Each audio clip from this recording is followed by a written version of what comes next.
the real world, the real common stack. Okay, so just like go in there and add things that you think are in scope or not.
It looks like finance fellowship is listed twice, but one of them is /cat POC.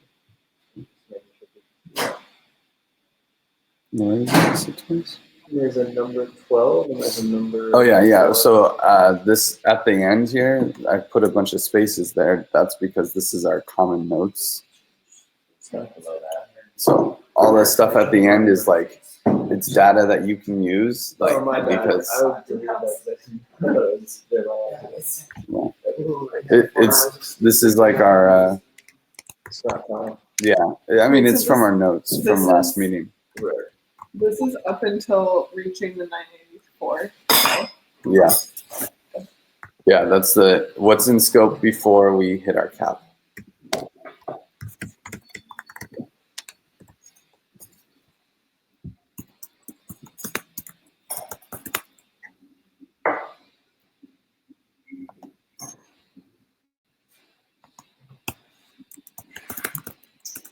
Z, I think we were looking to take the funding from the Binance Fellowship to pay Sponnet to work on that, the front end POC for conviction voting. Just to comment on your note there. Okay, that makes sense. I hadn't heard anything before, so I wasn't sure what it was related. But you can resolve it if you want, as long as there's a clear path where you're saying scope of work associated with that funding is to do X, Y, and Z, and those things make sense. I'm cool with it. I don't have any particular. Yeah. Anyway, I saw the cat piece and I wasn't sure what. Yeah, we'll get there. We'll run through it. Cool. I would suggest that in that, Jeff, well, I guess I'll just write stuff. Never mind. Hold on.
What's ELW? Kind of weird. Sorry. That's when someone putting it in there. No, it's good.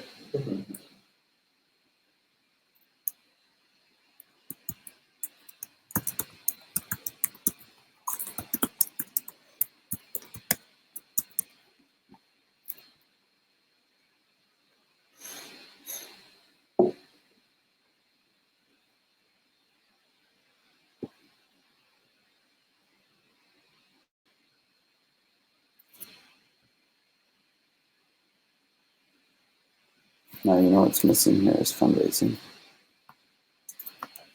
I think we need to figure that out In the narrative. document that I mentioned that we will have the documents out to advisors, and you and I will set up one-on-ones or assigned advisors to make sure we get a walk through something. Is this walkthrough presentation? Is that the video that we've been talking about? No, it's just the presentation itself. We're going to do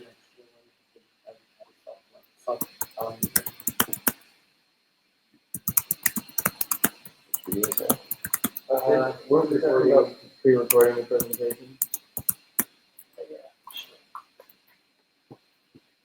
We can help with the joiner maybe.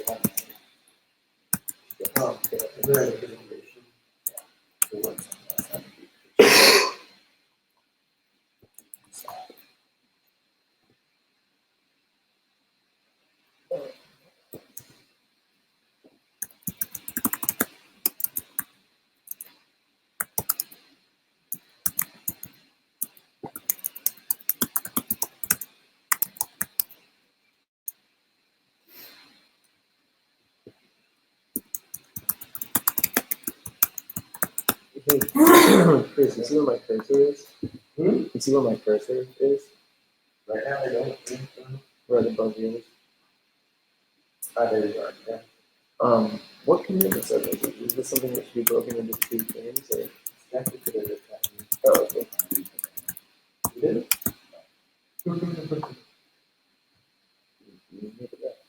And it's interesting because it is not the good function. It's like we talked about an animation. The animation, yeah, but then, so what are these delivering? That's the same thing as number 3 that I put in there. Huh? It seems like somebody, whoever wrote that. Just to read it. Yeah,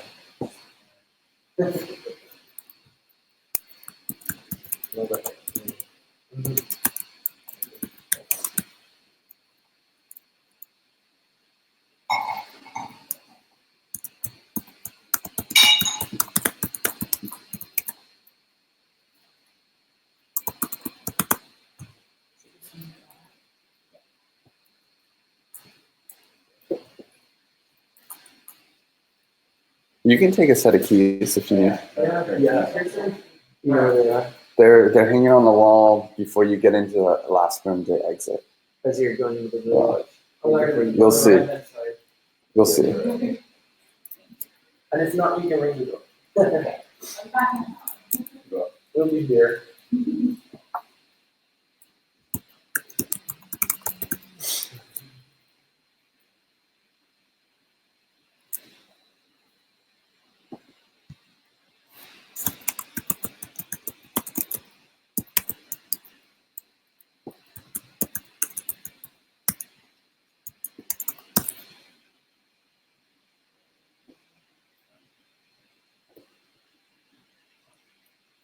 And if there are other topics you guys think are missing, Max, nice work. Thank you for adding some things.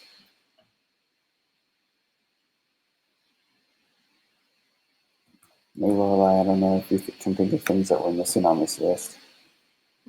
Whole number points. Yeah.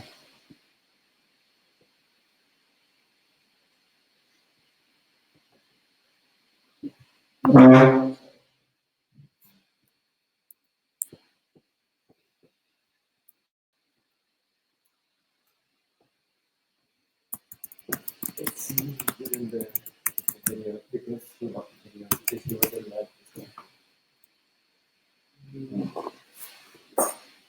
Okay, 60 more seconds, guys.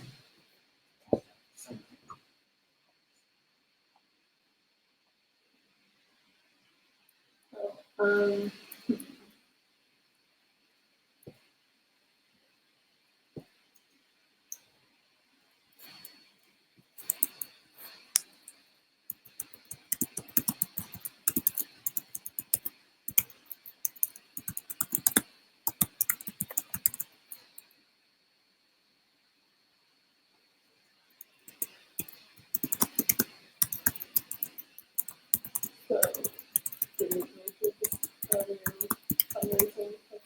It's number 2. It's number 2.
Since it was such a big doc.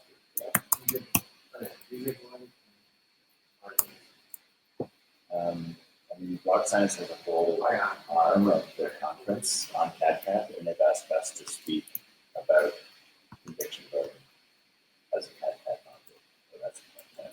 Oh, yeah.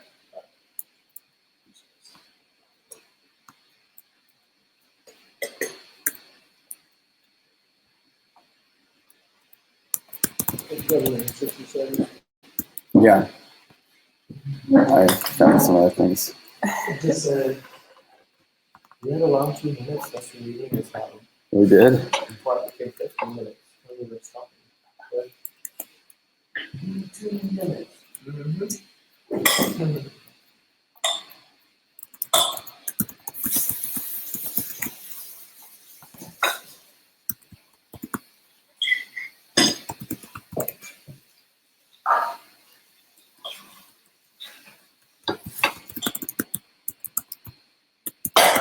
Okay.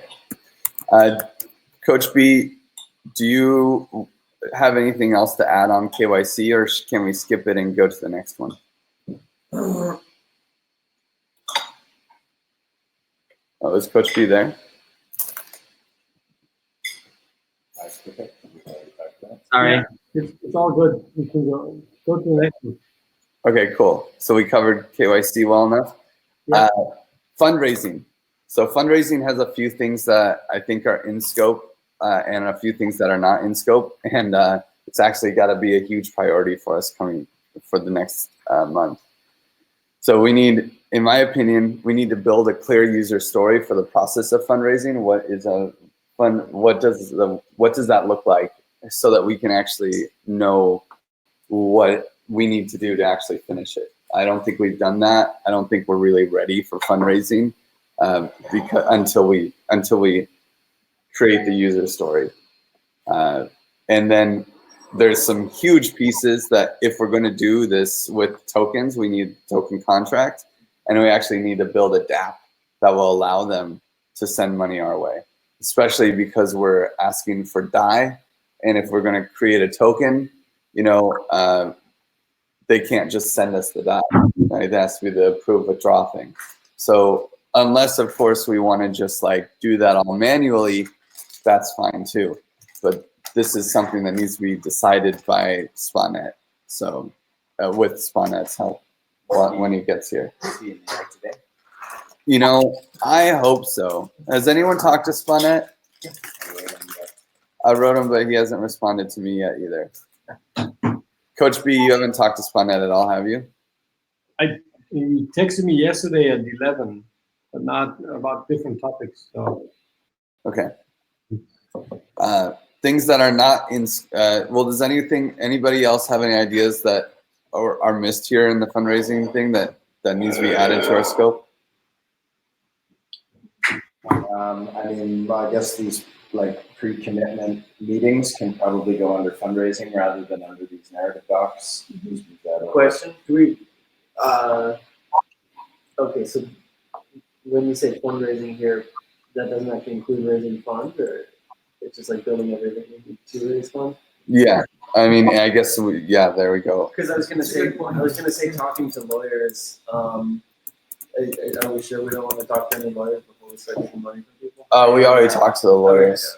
So we're done with lawyers. Lawyers are out of scope for the rest of the time. Dear God. Talking to people with money. Yeah. good point. Yeah, we do need to talk to the lawyers that are our advisors and see if they want to buy in. Right. We don't need to like implement KYC limits into the token. We need to make sure that if we want to later that we can.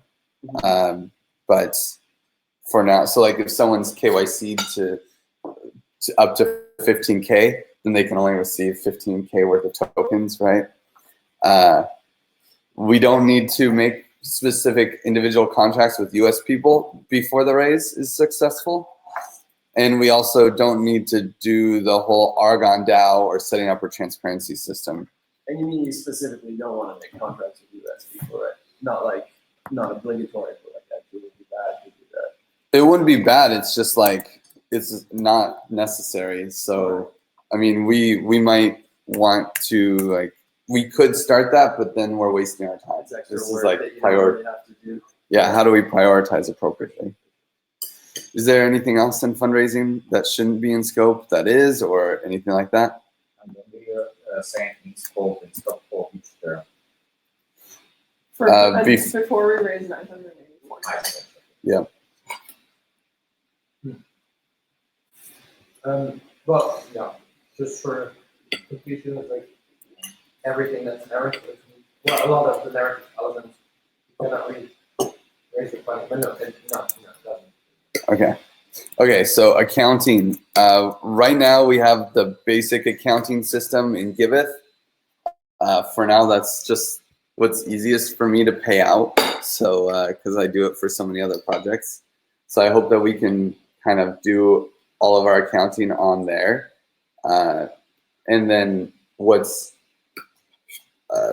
not in scope is actually doing the accounting for after we raise $1 million. I don't know, Coach B, maybe you have a different opinion on this, but I think it's kind of something we can cut out. Well, so I would have to, right now I have a spreadsheet where we do the accounting in. So that's the only setup I need right now. I don't know if that's sufficient for our transparency. I would keep it as simple as possible. Yeah. For me, keeping it simple means that I can just pay out directly into the system that's tracking it. So I have already kind of made like a system where I put money into the Common Stack campaign, and then I move that money to milestones, and then I can track using that, and then I can see how much I'm fronting. So I feel like I feel like most of the people know how to get paid through Giveth here. So it's okay. And the only I just need to look into the system. I don't know really how it works. yeah, it'll be easy. Anybody else have? So I guess Coach B needs to look at it.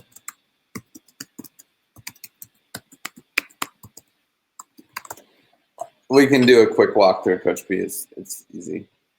The only thing that's for accounting, the only thing that is needed is always a receipt, always a piece of paper that says, why did I pay this? Why did I receive this? That's the only thing. I mean, what system doesn't matter to me actually. It just has to be consistent. Okay, so we need a piece of paper for everything. Yeah. Does a Giveth milestone count as a piece of paper? Like, could that be an invoice? I'll look at it. I'll tell you when I see it. Okay. For like, you know, if someone does labor, I feel like it might be enough to take a screenshot of the Giveth milestone. Maybe not a screenshot, but yeah, I'll look into that. Okay. Okay. Project milestones outlined. This one's fast. Basically, we just need to simplify what we have and try not to add any changes. Just like nothing changes after this week for sure. We don't need to really talk about the details here or anything. It's all internal facing, and And we just need to figure out what we simplify from what we've already decided the strategy is. Yep. Yeah, do you have anything to say on that? By trimming and simplifying the public-facing explainer, do you mean like kind of that chart that I pulled up, like basically like boiling it down to 4 components or 5, like pie chart / bar chart, whatever. CAD is this much, components is this much, buffer is this much. Yeah. Like very, very high level kind of stuff. Yeah. Okay, so that stuff will go in the overview docs then. Yeah. That's pretty kind of clean. Cool. Yeah, exactly. It's just taking it to the overview and finishing that off. But ideally, we don't change anything in that roadmap, and we just get to keep it solid. Narrative. Okay. Oh, this has changed. Sorry, I was just messing with it. Organize it a bit. Cool. So project information docs are coming together. We have had a few pivots over this week. So we are thinking we'll focus like 70% of our time speaking about, is this like full narrative or do you just want to talk about the docs? What's in scope for doing narrative for the next, yeah. Okay, so project information docs should be done by end of the week and sent to advisors and other potential funders so that we can start the soft commitment process and make sure that they have all the information they need about projects. We have some visuals going into the presentations for TEG and also for the documents, so that we'll be working with Max and This one? Magic Howard. Oh, I thought that it says that outsourcing graphics is scope. I put that there. I put a question mark beside it. Yeah, we'll get there. Okay, so we need some visuals for presentations and for the documents. I mean, I feel like the sketches that are in there are pretty good, but maybe the presentation, a couple graphics there. So presentations, we have a common stack presentation. At TEG, we have a conviction voting CAD walkthrough presentation. I need to pre-record my video pitch for Max, just so for Max Kudinov, so he has an idea how to kind of design the pitch deck. Oh yeah, I'm at Web3 DGAV as well, so I'm assuming I can reuse the common stack presentation. Do you think that's okay, Max? To give one, it's kind of like common stack general project, yeah? Okay, cool. Yeah, I'll add it to Cool.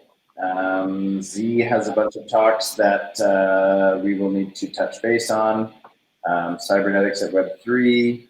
You also have a CAD workshop and the DAOcast talk. And Griff has a Burning Man talk, smiley face. Curve. He has an interview with Aragon Black on the Common Stack, due August 5th. Okay. And articles, I don't think articles are in scope.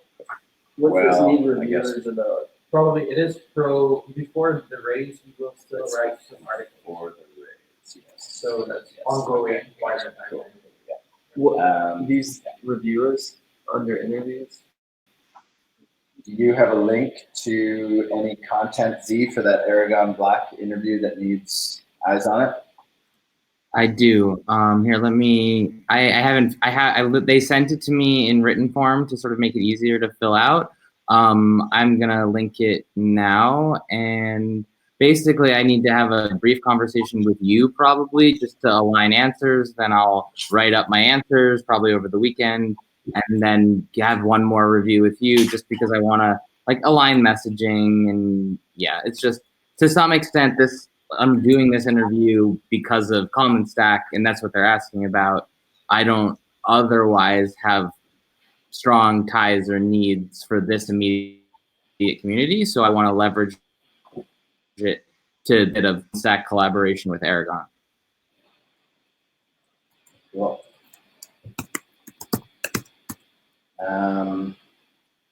Awesome. So not in scope. So what we realized yesterday, we started putting together the presentation for TEG and realized that we are trying to explain so much, and from all the feedback we've got, everyone loves our project, but it's way too complex. So basically, we looked at our narrative scope and we figured, you know, the most exciting thing, or one of the most exciting things in the space right now, is all these like funding DAOs, Moloch DAO, Metacartel.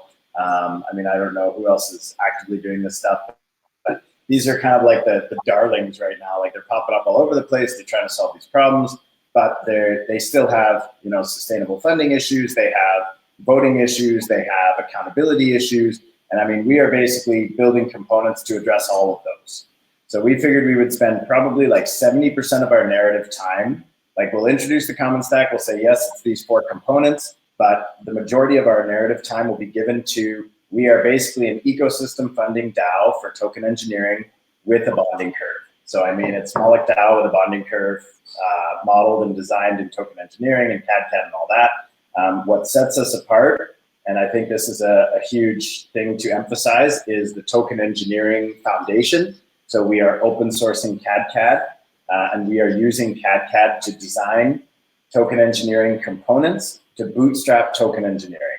So this will be our primary narrative focus. We will say we have a roadmap of all of these components. We have a budget for all of these components. We're not going to go into huge detail. We're not going to explain each component, but we're going to like give them the idea that we've got. I mean, most of the people, if they're interested in the common stack at all, will have probably heard about or even read our conviction voting article and have heard about how the system comes together. But we're going to focus most of our narrative on, we are launching Moloch DAO plus token engineering backed augmented bonding curve. And we are launching the token engineering commons as the, well, this is, I'm still putting this out. We didn't get a chance to chat with you, Z, about it, or Baron yesterday, but this was kind of our offline conversation yesterday, that focusing on the narrative of the token engineering commons as what we are aiming to produce from this infrastructure. So saying that the first iteration, the community for that would be the token engineering commons. Do you have any, I know we've talked about this before, Z, and you were saying, you know, we would prefer to have more robust components in place before launching for the token engineering commons. But we were just speaking yesterday that given that we're launching at the Token Engineering Global, all of the people who will be initially on it. I mean, the reality is that as long as it's upgradable and that's what people want and that's what they're going to fund, I'm saying from an engineer, token engineer's perspective, I'm like, I'm, I guess, a special case in that I'm like, well, I'm just going to keep basically viewing it as a toy until it makes past certain thresholds. But the reality is, I mean, you don't build things, you can't build it all at once. So we're building parts, we're upgrading, we have a realistic roadmap, we planned it out with Trent, we iterated on multiple times. The roadmap makes sense. It's the difference between narrative and reality. It's just, as a token engineer, I'm like, cool, we're token engineering it, which means we know how weak it is until it's not. So I'm tending to be like, oh, well, I'll actually view the token engineering commons as valuably supporting token engineering by like iteration 3. But that doesn't mean we can't say that we're building it, deploying it, and iterating it. Our iteration 1 is already an improvement over what's already out there. You know, we're taking Moloch DAO or Metacartel or whatever else, and we're strapping the industry first simulated tested bonding curve on top of that, which is like, you know, the 2 darlings of the, you know, they get a lot of attention right now, bonding curves and ecosystem funding DAOs. And we are producing, you know, basically, and it's also on the order of what people are excited about now. We're not trying to explain a multi-component complex 4-year project. We're just saying, you guys, you don't have to tell me. I'm willing to work with you guys. You know my opinions and preferences, and we'll make it work. Sweet. Anything else not in scope? Outsourcing graphics to anyone besides Magic Max, trying to find other people to start helping in this besides the people that are already there. Just in general, we got to close the gate a little bit. Like, It's always open. Yeah, it's always open. Sorry. Okay. I'm still keeping an eye out. Yeah. I mean, sometimes onboarding new people is slower. Like, no onboarding. Yeah. But yeah, of course, anyone here that wants to help, but like, you know, trying to get Marco involved or something might be a little bit more. Binance. So Binance, it sounds like I need to talk with Jonathan because it sounds like you guys are working with Binance to do something with CAD. So that's super cool. Yeah, you have to talk to Jonathan because I basically punted to him anything that's I consider micro. So if Binance has value propositions for using CAD, I view it as something where in almost all probability, we need to train them to do it because most Binance projects are too small or not funded well enough for us to do AI work for them. So it's a little bit of a like fuzzy area where I'm like, cool, like you guys, Binance, sure, if you want to work with us, like you can pay us and we'll teach you and train you or whatever. But in terms of the individual sub projects, the scale doesn't really make sense for the kind of CAD level work. So Jonathan is the one kind of dealing with that. And yeah, so you should talk to him. I don't think that there's any like overlap conflict that's negative in the sense that this would be more that showing Binance it happening for a common stack might potentially demonstrate to them what it could do for other things. I just don't want to get stuck in a situation where I have to deal with a bunch of what is essentially Binance's token generation machine. If they want to use our tools and methods to make them better, they should do that. But I don't necessarily, like I have like a little bit of a tension with entities that churn out large quantities of tokenized systems. Yeah. Like, I just want to, so this is definitely specifically about getting 15K from them to build the fund, the building of the POC with that we do user stories for. Yeah, and I so, will suggest that like workload is what I would like not to say. What I'd like to say about this is, ideally, I worry that we'll have to talk more with Spunnet, but I worry that trying to do this before the raise, while it would help the raise greatly, might be a distraction from some critical elements of the raise, like building the DApp that we will use to raise money. I would recommend doing it unless it's like explicitly funded. And if it is explicitly funded, we actually could not necessarily need Spunnet to be the one to do it. If you got 15K, there's a decent chance that we could get it wrapped up into a nice web app with Magic Powered for that, with the modeling that we've already done with Ravi's help, which would keep Spunnet free for doing the other stuff. But it really comes down to that thing can't be made without money. So either Binance decides to fund it, and then we figure out the best way to allocate that fund to get it, that money to get it done. And I would avoid, if possible, putting extra resource conflicts on Spunnet. I would be more inclined to make him a supporting resource, primary one. And I think the 15K would be enough to get it done, as long as we, I think because I'm already paying them to do some web app dev, I think we could probably get it into that cost scope for Magic Powered. So I will talk to Jonathan about it, and we need to fill out their paperwork. It's been on my to-do list for 2 weeks, and I haven't been able to get it done. I'm not the best at filling out paperwork. But then that sounds great. So basically, execution and delivery of this POC is not in our scope anymore, although Spunnet might and I will probably just follow the conversation. You guys can secure, if it's worth it to secure the funds, almost certainly we can basically give most of that budget to Magic Powered and a tiny bit of it to the supporting engineers and get that existing model that I already wrote converted into a web app. It'll be like cash even. It won't really, no one will make money on it, but it'll get done and it'll be worth it long term, I think. Yeah, and Ravi said he'd do it for free, so. Yeah. Okay, so supplier. He's doing it for training, so it's not like it costs someone money. It's just not costing him money. Yeah, exactly. Supplier agreements. Yes. So setting up the agreements for software people based around the work milestone that they're getting to, and then non-software people around a month of work, and signing those agreements for the first term, be that 1 month or the milestone that your tech piece needs to reach for iteration 1. That's all in scope. Not in scope is actually paying out those amounts, obviously, until we have the money, and essentially the contracts going into effect. They won't go into effect, even though they're signed, they won't go into effect until we have reached the 984K.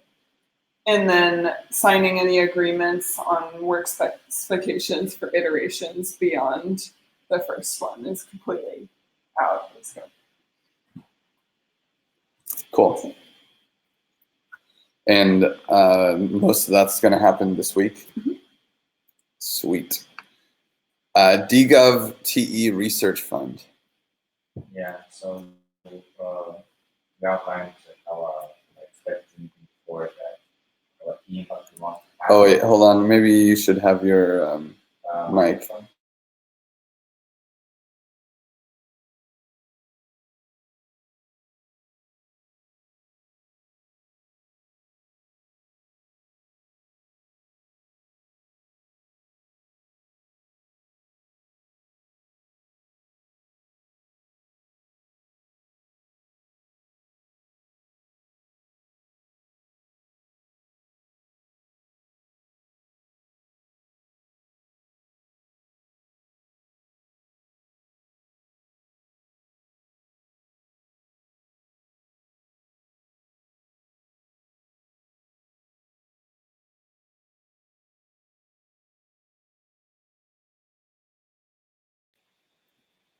Okay. Should I speak here? Yeah. Then I'll. Okay. So one of the key impacts we want to have on our target commons, being I don't know DGov or token engineering commons, is that we want to get their researches funded, and so to do that, well, initially I wanted and I still want to collect a list of research and researchers that can use some funding and publicize and update this list as we go forward. I also thought about collecting the request on research, like what community feels, like open this request on what's needed to be researched, and maybe that will also attract some people to want to do that. And then throw it wide open on Twitter or something. yeah. Then probably create some structure and evaluations of research. By structure, I mean like there are different like directions of research in token engineering. So Gordon curves probably is one of them, or maybe something else. So create like have some ideas about how we distribute, like what are the directions, and also evaluate what are the most important topics. So create this map of research we're gonna want to fund that will help afterwards to select and fund those researches. Yeah, and explore funding partners where we wrote it. I like it. Like see who will be the stakeholder and like value receiver from those researchers, so they will support us somehow, probably in funding as well. And yeah, I kind of agree that the like actual pursuing funding wouldn't be the scope until we move with the platform. Max, like defining the scope of which research is actually requesting funding is what number is that? Is that in there? What? Like if you say collect a request on research, on the research, there is many people are requesting funding for research, right? So how the fact of like defining who you're gonna focus on. I'll just go. Funding providers in it? No, we're the funding provider as far as I understood, no? Right. So it's like who you want to focus on for which research domains and so on. Yeah, that's the idea behind structure and evaluation. So we can prioritize the spheres of research, first of all. My thought was just like maybe that needs to be your first point. It's not in the order. It's not in there, yeah, because I was just thinking like first define like what you want to focus on before you dive deeper in. Yeah, I haven't thought about it as an order at least. Or was it? Was it like that before? It doesn't matter. Doesn't matter. It's just like the order. I was like, yeah. You like see, when I change mine, it changes. Yeah, it everybody's. changes everything. So. Should I go like? It doesn't matter. Okay. Okay, so the goal of this is to make it so that we can say, yes, we need a token engineering fund, because look at all of these projects, or what is the intention, or what is the why? Yeah, it's making the case overall. If we feel that this implementation would be like the best target implementation overall from all other like comments, then well, currently we don't have a specific structure to use those funds, right? We don't have a like, we have this token engineering community, but it's as far as I understand, there's some Telegram group which is not full, and there is meetup pages and so on, and there's no current process about. One thing I would add about DGov and TE research is that it's a good example of a commons because the labor that's most needed right now is intellectual labor. People are solving basic problems.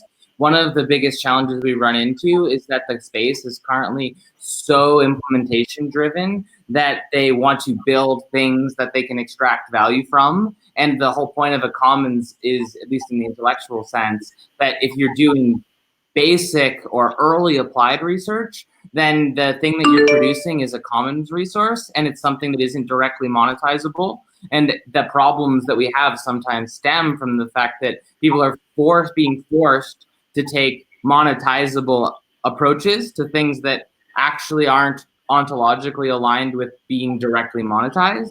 So it's an example where we're saying DGov and TE research at the basic and early applied stages are an intellectual commons, and in the absence of something to help maintain them, they get actually overly incentivized to drive towards the ability to produce revenues. Mm-hmm. Yeah, but like the main why for me about doing this thing is that when we launch the platform, it would be successful. So there would be good proposals, and there would be some group of people expecting it and wanting it. Yeah, I mean, to me, this addresses the why of our why. Like it is making the basis of our why, right? Yeah. Like, why are we doing this? We'll look at all these projects that need funding, right, and they don't have a sustainable funding. This is why we need to do this. Yeah. So, Okay. I think it's a valuable exercise. Can we go to good governance stuff? And we're going to go a little bit over, guys. I'm sorry. There's only 2 more. Yeah. So another thing that we wanted to do for the team is establishing good governance. By good, we mean like transparent, participative, clear, and purpose-driven or impact-driven. So what's in scope is setting up strategic process. So you'll kind of have the document how different activities are connected, and have some checkup process through our meetings to see how we follow this strategy, and also outlining more clearly like who's responsible for which outcome. So this is something I plan to do. And what's not in plan, I'm not sure about what's CV module. Conviction voting module development. But yeah, what I mostly meant is like how we organize inside our small team. Yeah. Governance for the. But yeah, common stack, in this case, conviction voting is not.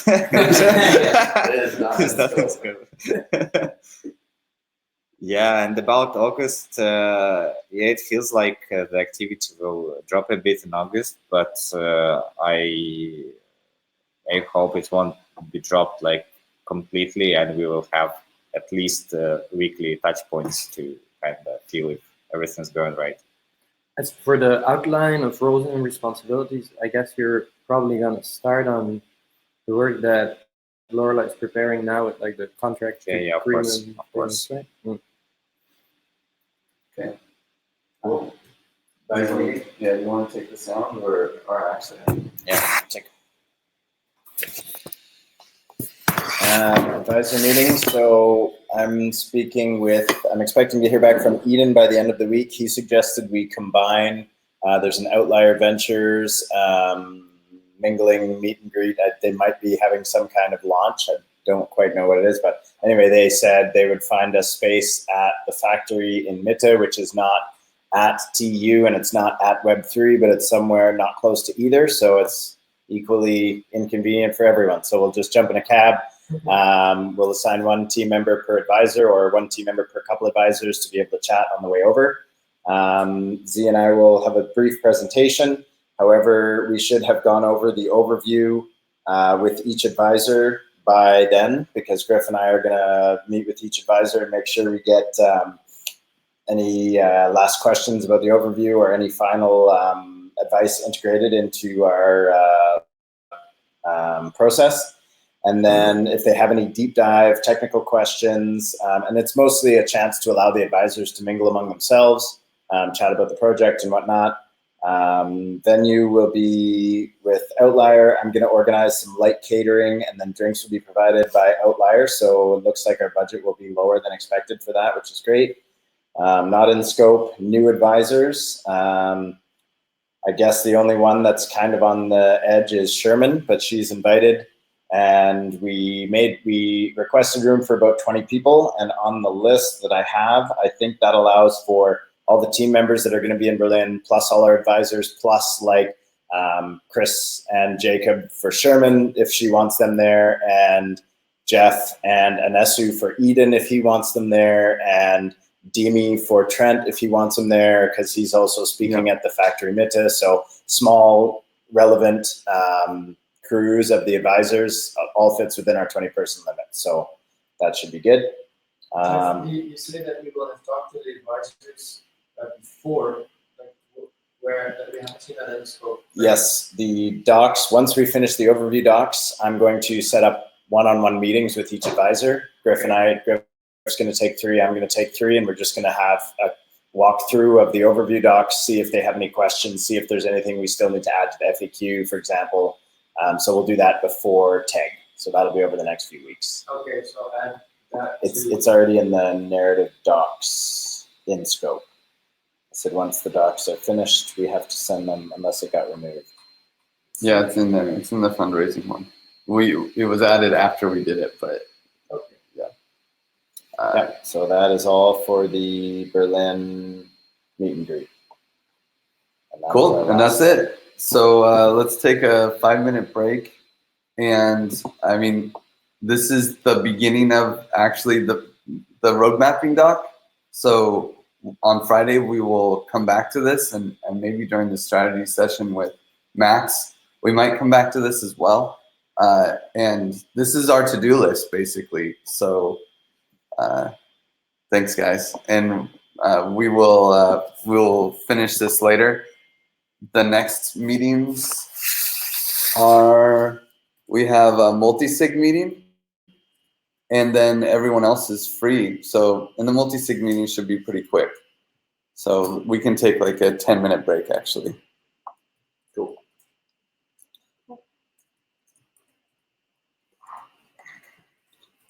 Chris, Max, Adam. I mean, you guys don't have anything this next hour. Oh my god. I don't know if Lorelai, if you want to skip the multi-sig meeting and try to take some. I'm on the multi-sig. Yeah, No, but and like I for to prepare obligations. okay. I've definitely got stuff to fill up the time with. But if there's a good common stack focus use of this time, I can also No, make I myself mean, available. yeah, you guys do your thing, but I just want to leave it up to Lorelai. Like, my plan for multi-sig meeting is just showing people how to use the multi-sig.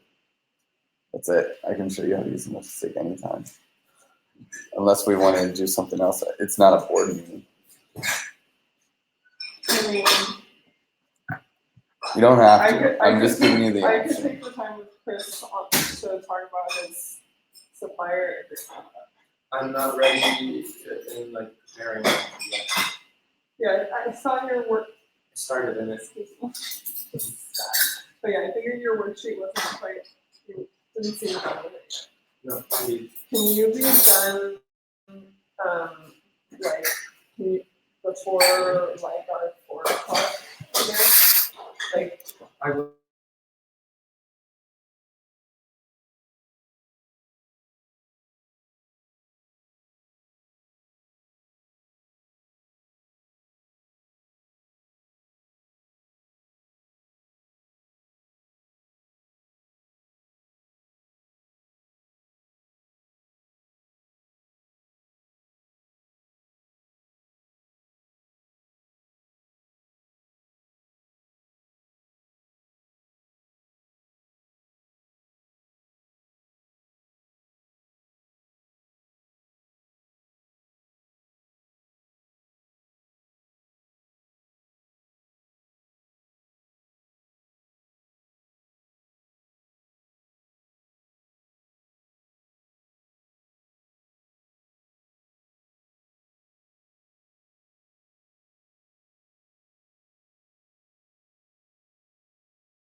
Okay, guys, you ready to do the multi-sig party?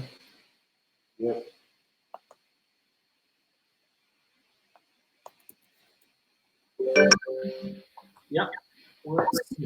Sweet deal. So I just want to make sure everyone knows how to use the multi-sig. I actually didn't call for this meeting. I think you did, right, Coach B? Yeah. I did. So Yeah, I'm glad we're doing this because I don't do a ton of ops, and I'd much rather do it with you guys than, well, you know, not. well, what I figure is we could just practice doing one. I mean, there's no better way to learn it. And maybe if everyone could get in, like Laura, and share screens, including you, Coach B. If everyone could just share their screen, and so I can see what everyone is doing. Sure. And I will also share mine, but there's no point in me sharing mine so much, but because it'll mostly just be all of yours. So what link am I going to use? I go to the commons. Oh, and then I put a link in the core org group to the multi-sig spots. And we'll see who needs to still add the multi-sig. I think I tried to get everyone to do that already. You sure did. I'm not going to do stuff you did. Now, once you have the multi-sig up, the first step is within MetaMask. So you need to make sure that your MetaMask is actually signed into the right account. Is this sharing? Everyone should be sharing right now? Yep, everyone should be sharing. So I can see what everyone's got. So you can see my screen already? No, you're all black. What? Yep. No, I have screen sharing. I can see Jeff's and I can see mine. I'm not sharing yet. I'm actually in the process of making sure that I'm connected to MetaMask, and actually I need to see if this is even the right address. I might have to import my keys since this is my travel computer, not my like regular one. So we have we already submitted specific addresses, right? So I got to make sure I have the key in my MetaMask for the address that you submitted to the multisig. Can you hear me? Yes. Exactly. Okay. I don't really think this is the one. Let's do something.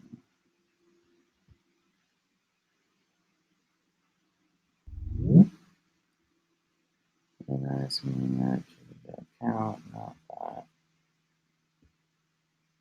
Import account.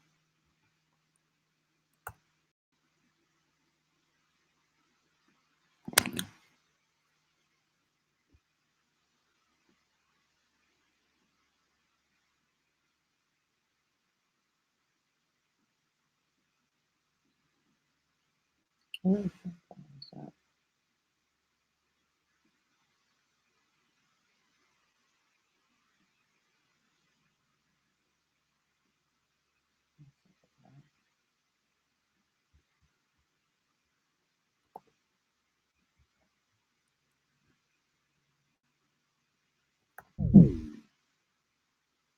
There we go. That one actually has some money in it. Not that much, but has some. It's like 2 ETH, so it's not enough to matter. I did get it. Okay, what do I have to do?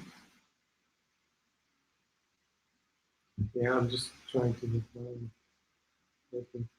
I mean, I haven't done anything yet. I just imported.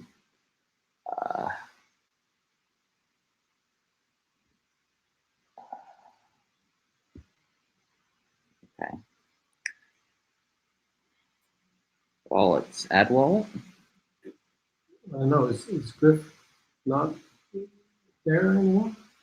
He hasn't said anything for a while. I'm screen sharing now. If you screen share, is your screen like still on? Somehow I don't see it. I think I'm sharing successfully. I just haven't done anything. Can you see or you can see my screen? That's weird. You're having connectivity issues. Oh.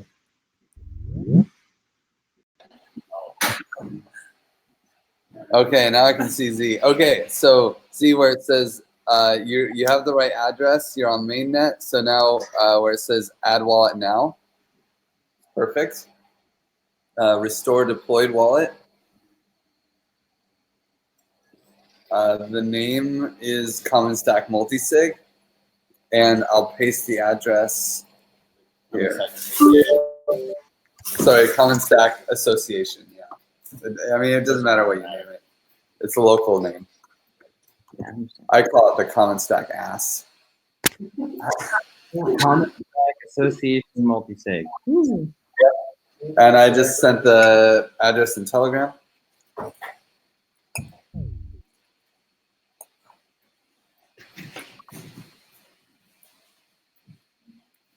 Coach B is like not on this thing. What happened? Yeah, I don't know. My computer is having trouble. Started yesterday. What's it say under owners?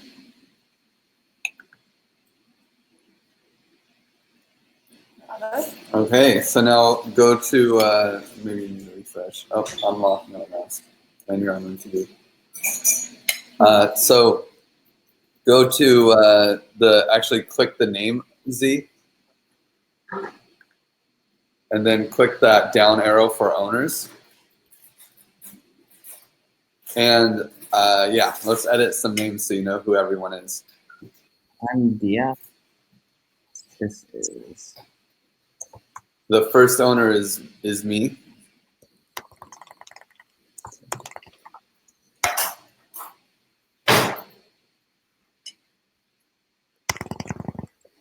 C5A is Coach B. And then Jeff is the third one. And Lorelei is the fifth one.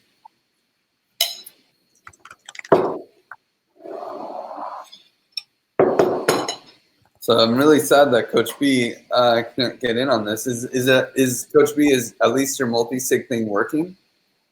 I'm watching. No, I haven't tried that yet. Let's get you, even if you can't. Let's get you on the multi-sig website, please. I can look at his screen. I'll follow along with him, and even though we're it's a little ass backwards, but we can play telephone. So this multi-sig will probably have no F, very little F in it, if ever. It doesn't need F.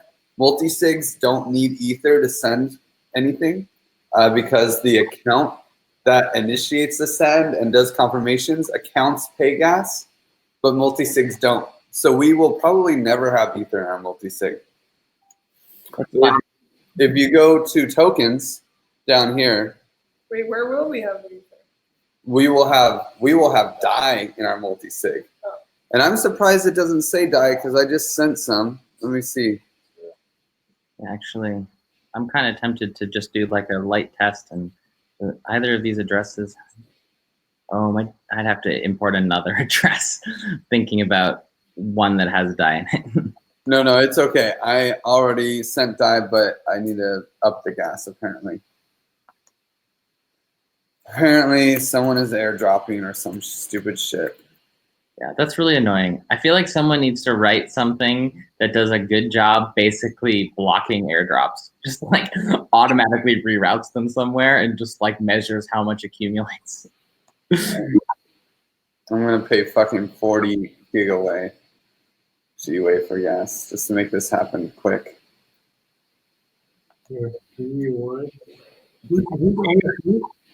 Okay, say that again, Coach B. Yeah. Okay. You can copy my homework. Thanks. Oh my God, is it really not still going through? Jeez. Let's see what the gas station is. Okay, there we go. Okay, so we should have one DAI now.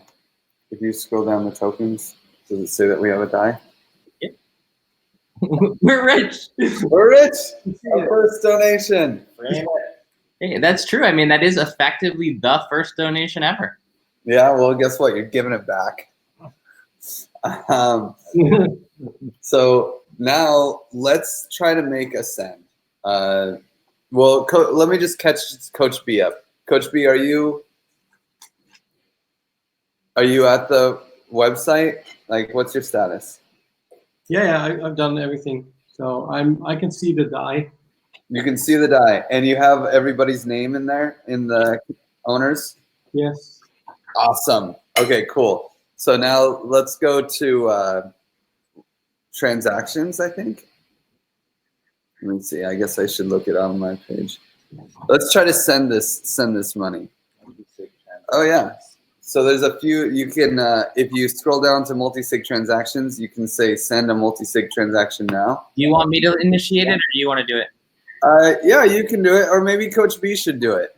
Okay. Well, before we do that, so if I go, what do I store? Is it like the how do I get to this again? If I close the browser and everything, what do I need to make sure that I can access this again? It's just the website. So as long as you have, as long as you're not an incognito or something, it'll store a cookie that says, hey, this is the Common Stack wallet is like something your browser likes to look at. And then you will need to be in your MetaMask on mainnet, like in the account that can see this. And then if you're in the same browser, in that MetaMask account, on mainnet, you should be able to do everything. Yeah, I just did that. So I just closed the browser and came back to the same the Gnosis wallet, and then it showed it. Okay, fine. Before you're logged in on MetaMask, can you see which addresses are associated? No, I don't think so. Maybe. No, I don't think so either, or I don't think I could before I got off. So actually for tokens, the easiest way to do this is to go to your tokens, and then there is a withdraw button for DAI. So you can withdraw DAI. And please make the destination my address. You can send it back to me. I'll just put that in Telegram. Is this where we do the 51% attack, or It says 10. I want It that. defaults to 10 die. Right. Do we have a default, like a minimum amount we can send without having to use the multi-sig overall? Like a 1 ether can be sent to one? I can see, let's see, to find that out, we have to go to the wallet, and we can see the daily limit, and the daily limit is 0. And it's for ether. So I'm not sure if they give us a daily limit for tokens. I think tokens are I don't think that we can set a daily limit for tokens. No, it doesn't. I just tried edit. And we don't have to have ETH in the wallet at all. So it's always my own MetaMask needs ETH for gas, but not the wallet itself. Exactly. Okay. Good. So who initiated the transaction? We didn't do it yet. I'll do it if you want, though. Someone did. Oh, maybe not. No. This is just it receiving. I'm just looking at stuff. I can grab this. This is Griff's address in Telegram. And Oh, beat it to it. okay. We'll see. We don't want to do this twice. I mean, it doesn't matter if you do it twice. That's right. Well, it can't both happen. There's only one die. I'll let What would happen is, I think what would happen is that it would see that there would be 2 transactions. And then we could basically submit one and we could try to vote for the other one, and then the other one would fail because there's only $1. But yeah, I think it would be better for us to have a process of like who is supposed to initiate the transaction, and there's one person who initiates transactions unless they delegate that to somebody else. Okay, so the multi-sig never pays for the transaction. It's the person who initiates the transaction who pays for it. Actually, what happens for gas? The person who initiates the transaction pays a decent chunk of gas. Then the person who confirms the second, because we're 3 of 5, the cheapest gas is the person who confirms the second time. And the most expensive gas is actually the person who confirms the third time, which then executes the transaction. Well, this is going to make me pricey because mine already was $2. Yeah. It was $2, huh? Yeah. Okay, so now, yeah. I would go so far as to say then we are going to end up wanting to have a relatively clean way to, like, even if it's just a script, to like look this up and do bookkeeping for our expenses. Because if it's, again, we don't have to figure it out right now, but with the right addresses and the right like scrape, someone should actually be able to grab and dump our costs into a spreadsheet so that we don't have extra labor later. If these are going to be real, You can download the CSV. yeah, but then you have to the final the data science is like look it up when it happens and drop it somewhere. Anyway, all right, continue. There are a few options there of people who've already done interesting things. Obviously, we have this this right here, which is like if you go to the multi-sig transactions, you can see that there is that we can see that Loey is sending it to Griff, transferring one to Griff here. And then we can also use Argon's transparency. We could fork that.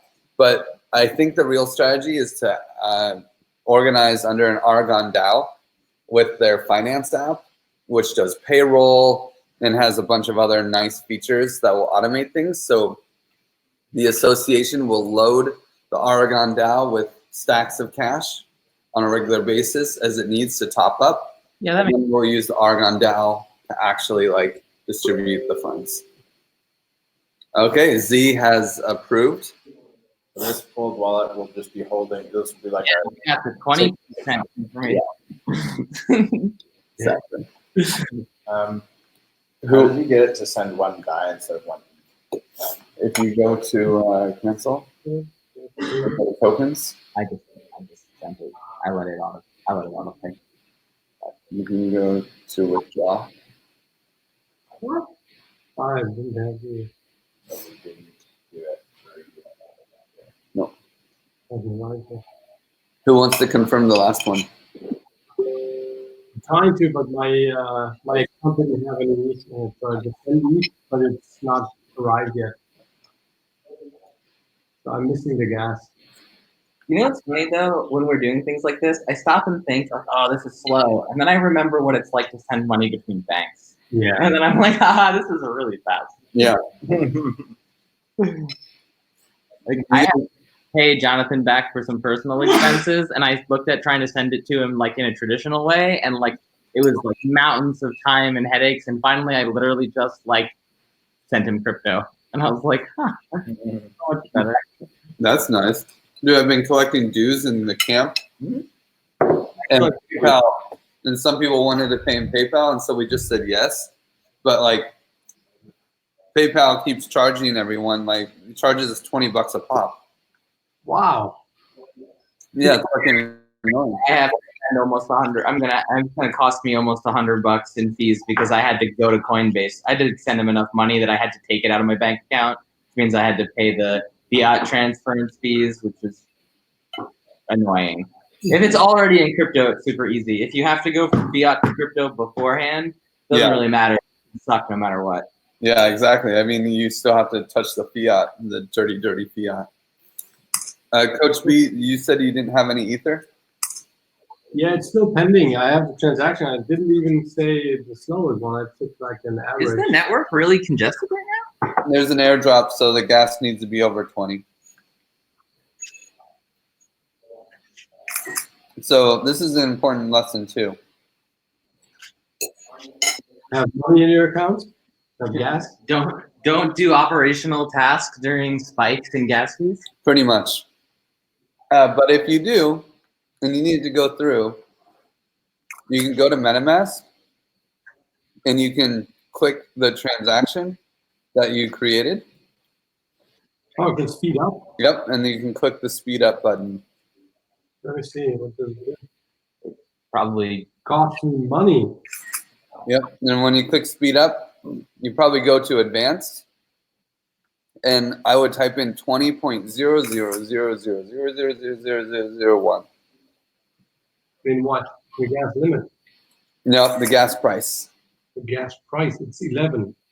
Yeah, make it 20 point, a bunch of zeros and then 1. It doesn't say. You're jumping ahead of all of the transactions that are at 20. Yeah, exactly. It doesn't. Start with a 2. It doesn't. Dot. Oh, weird. Gas price on speed up. It's not. Are you setting your own pricing? Sure. This is not letting you put a dot here. Gas price on speed up. Now let's say, We just say, not letting me put in the middle of decimal. Oh wait, maybe this is because we're. Maybe if I need a yeah. Oh. That's the difference. so that's how you actually would confirm the transaction. So as you're looking at these. Yep. Mine also, I have the confirm and. I think we got it. It was the period was the wrong notation because it's Funny Because it's German. yeah, but it's funny. In your eye, it always shows the period, but in the actual putting it in, I have to do a comma. Yeah. Yeah, it's probably the browser setting. Okay, it's done. we did it. Okay, wait, was that for the actual transaction or was it for to send Ether to his own? Send it to your own account. He's got to do the actual. It's not in the end. Why don't I see it here? Let me show you. Yeah. What should be? So No, you didn't send it to here. I think another nice thing to try would be to revoke confirmation Z. So let's say that we accidentally sent 2 DAI stablecoin transactions, right? So do you want me to do a revoke? I was about to send Barron's. Yeah. Click revoke. All right, revoke. And that way, Jeff can spend some gas too. Everyone but Griff gets to spend some gas. That's right. Did you click submit? Yeah, it'll be a second, but it should be. Oh, what if I do this first? Yeah, we'll see. It's a race. Oops. Yeah, I'm not terrible. Confirm is always on the other side, isn't it? Yeah, usually. My revoke is pending. Oh, it's Confirm. first. Oh, it was mined. And it's gone. And I did. Let's see. Now it's only Lorelei for me. Yep, just Lorelei is there now. I guess I'm still. So I'll let Baron and Jeff finish it, and then we'll have all gotten to do the things. Yep, I think so. Jeff Ending. Jeff's transactions in the mix. Coach B. Why are you looking? Well, I'm trying to do this. What is going on? I had Z revoke Required exceeds allowance or always. just for fun. Because let's say that you sign one and then we're like, wait, actually, that was the wrong transaction. We How can long do you have to revoke? until yeah. Until the 3rd one. Yeah. And sometimes if you know that it's wrong, you want to pull it out so that someone, we don't always have perfect communication. So Fine. someone can have heard that, oh yeah, I'm supposed to sign that thing and not see the newest. You put So it's always good. It's always good to revoke if you know that the transaction is wrong. You see here? Jeff is in. We're doing Coach B too. We should be good in a minute. We just submitted. So Coach B will probably end up paying the bulk of the gas. Lorelei paid a decent chunk of gas. Jeff and Z 30 cents. Yeah, Z probably paid like Coach 60 B, you cents. can put this on your lunch receipt. Yeah, mine wasn't bad. I think, but even with the 2 transactions, I was probably still under $1. Yeah, probably. Lorelei's and Coach B will be the most expensive. Initiating the transaction and executing the transaction are the expensive ones. And it should be. But I mean, all we're going to be doing is sending DAI away. Wait, So how many are required? 3. So the 3 of them. 3 optional. Did you not turn the gas up? He's got it. His transaction's got it. Oh, there it is. Oh, there you go. We got it. Okay. Boom, it's in and it's executed. So sometimes, well, this is Z's actually. So sometimes, yeah, mine says execute too. Sometimes what will happen is it won't be executed, but it will get confirmations. And that's if we do something complicated. Like let's say that we're trying to do something where we control the DAO. Maybe we're changing some setting in the DAO and we have to set some crazy data to do it. In the end, I will, apparently I'm probably the dev, the Ethereum dev here. So like I will be generating interesting transactions occasionally, specifically when we're setting up the Argon DAO. And if I get them wrong, it will say executed no. If you see executed no, you'll have this tendency to want to click execute, right? Now, there's 2 reasons that it didn't execute. Either I didn't pay enough gas on the gas limit, or more likely, the transaction will have failed. So if you see execute no, don't click execute. You'll just be wasting your money. That's the on gas, because that means that it's probably a fucked transaction that I messed up because I'm not actually a great Ethereum dev. You know, and in general, that doesn't mean, oh no, we might lose our money. It means nothing happens. Is don't overreact because you're more likely to make something worse than make it better. Yeah, I mean, you'll just be spending your own gas. Sure. So. Point is, it's a good to know that we're in a scenario where the conservative play is, it's okay, don't worry about it, we'll figure it out, as opposed to a scenario where it's, oh no, I must do something, because that's is really important. For most processes are one or the other, and if you do the wrong one, you make things worse.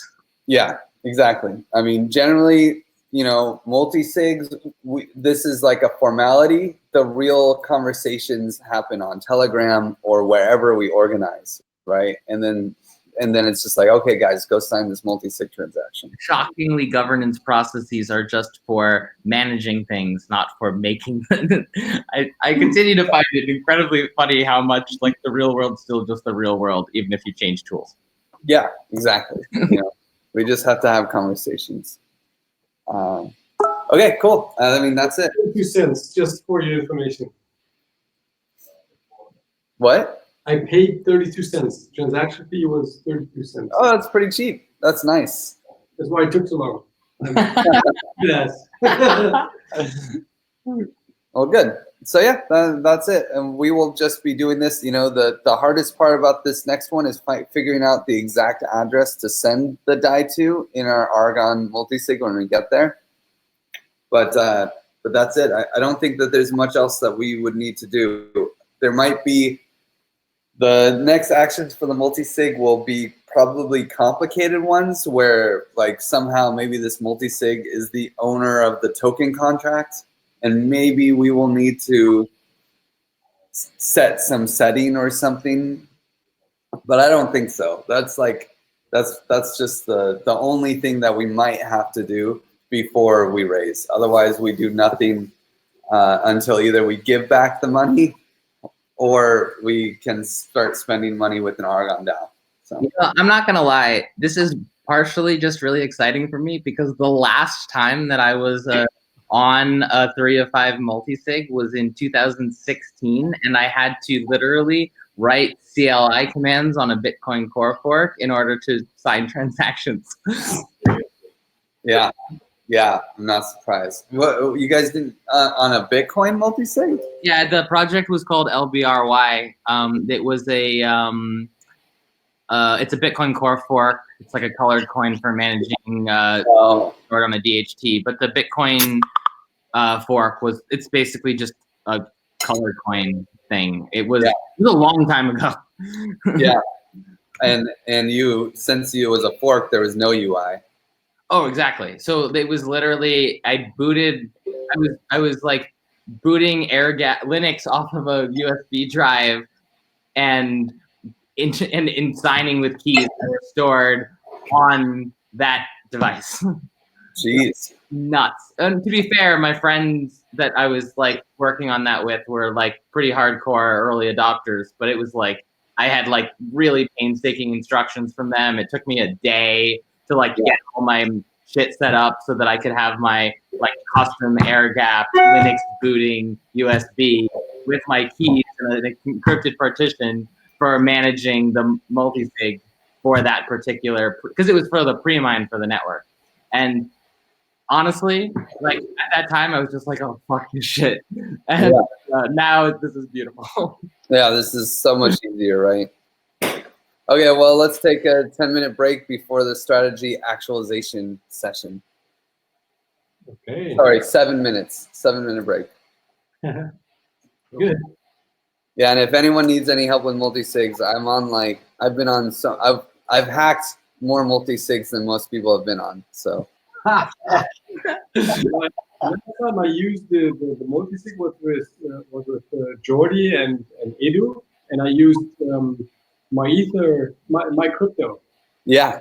Because I had it on Ledger, and I don't know how to work the closest with Ledger, so I used my crypto, and I had to put in the binary code and everything in there. So that was a bit different. But this is okay. Now I have. Yeah, I've definitely had to play with the my crypto multi-sig games many times, especially when the multi-sigs are on ETC or something stupid shit like that. You know? But now you can actually connect, if you ever do use the ledger, you can connect it to MetaMask. So it's like, sure. Yeah, that's true. It's really nice. Like these days, I use MetaMask for basically everything. You know, I connect my ledger to it. I connect like it's because it just works with all the DeFi apps, Compound. You know. Yeah. Okay. What? Yeah, I haven't. Yeah, that'll be cool to check out. Okay, we'll be back in 5. Yeah, perfect. I was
state computer or university computer, I suppose. Yeah.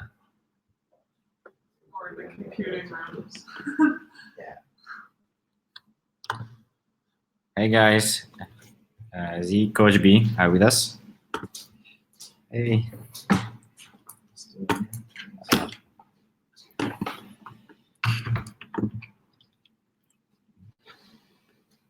Could you sound check, please? Say something without mute. Hello. Oh, yeah, that's working well. Thanks.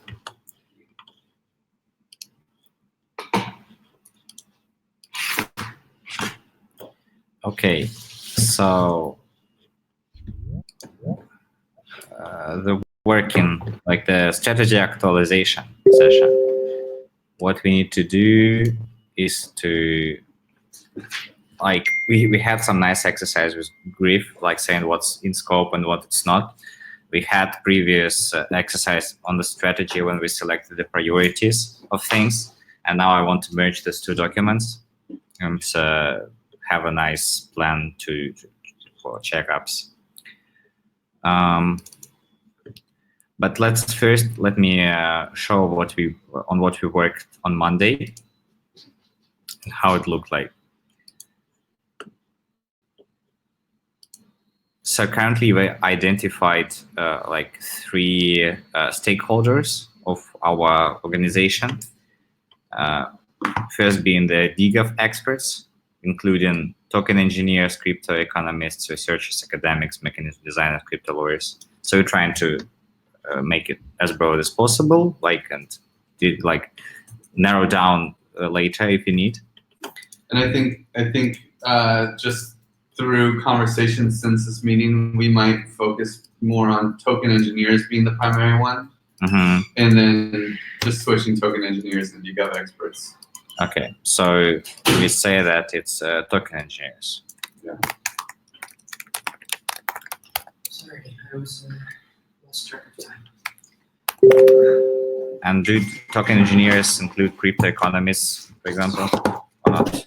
Yeah, I think so. I think all these people kind of fit inside of it. Okay. I see. Could you I wonder if Sorry. also, could you widen up so you're more with us? I'm with us. Can you widen up, Cliff? Open your heart. You're so Dude. close today. I'm saying this. I'm also sharing the screen just in case you want to see what I'm showing.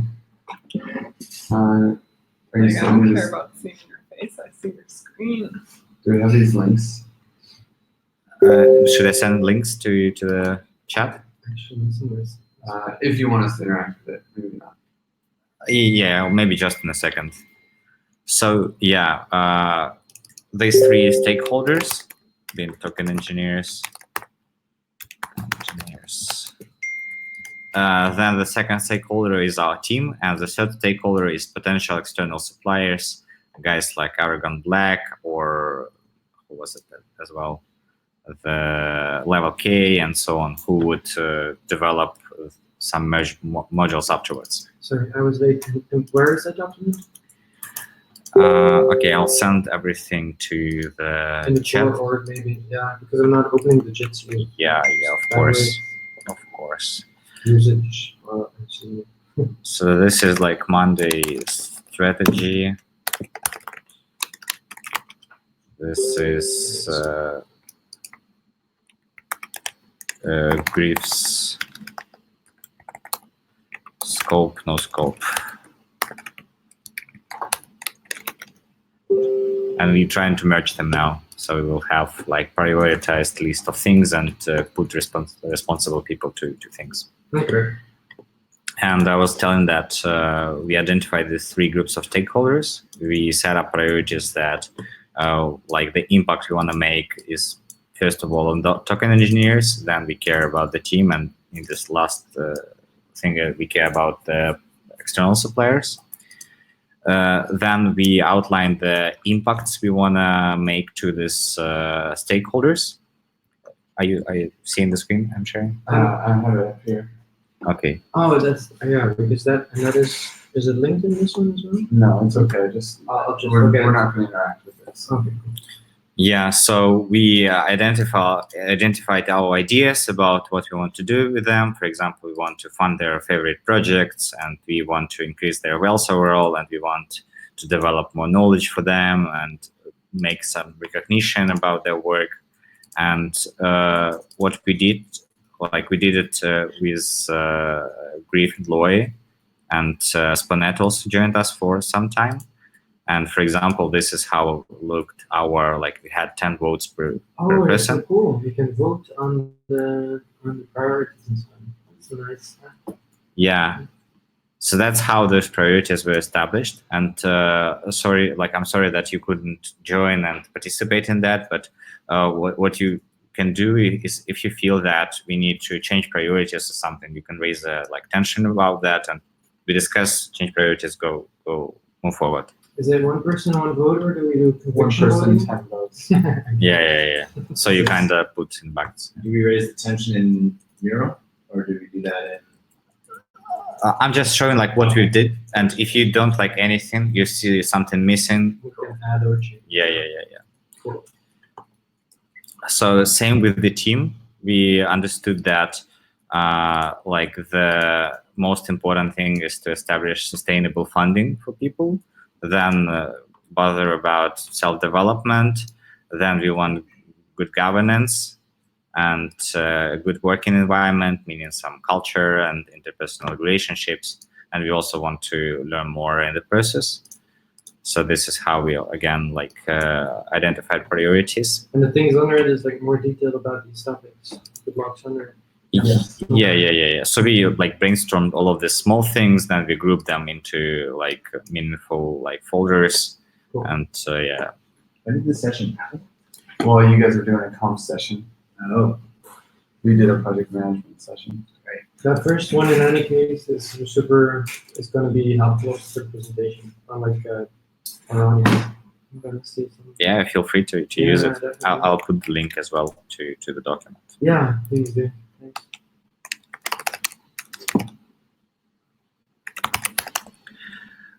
So this is a small status update. Before we move forward, does anybody have questions to this? What was the third? Because you only did the first. Yeah. Because we had a shortage of time, we haven't worked a lot about what we want to achieve with potential external suppliers.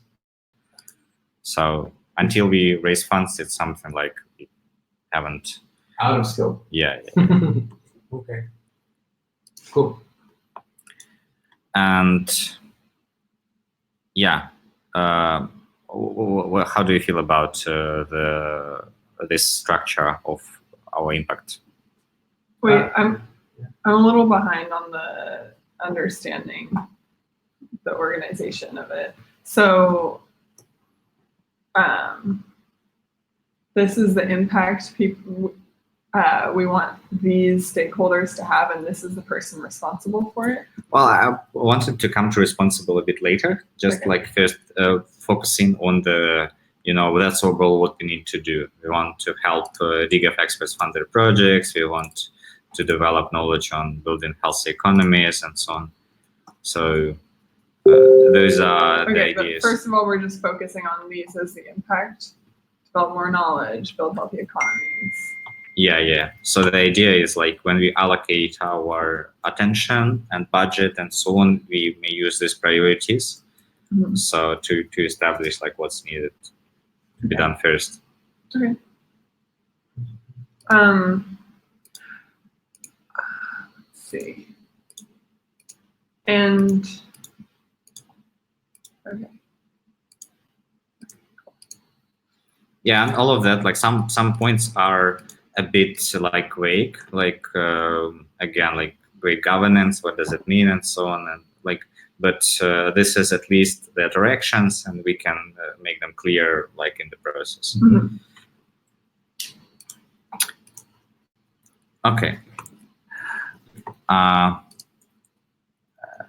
Z Coach B, how do you feel about this? Just to check. Yeah. No, it's good. I think that's very helpful. So I mean, I've been in this session, so I know what we've done on Monday. Okay. It's, I think it's very helpful. It's to me, it's part of what we need to have in the agreements at the end, where we know who's responsible for what. Mm-hmm. You know, so who's delivering which part, and what are the details of that? Yeah, right.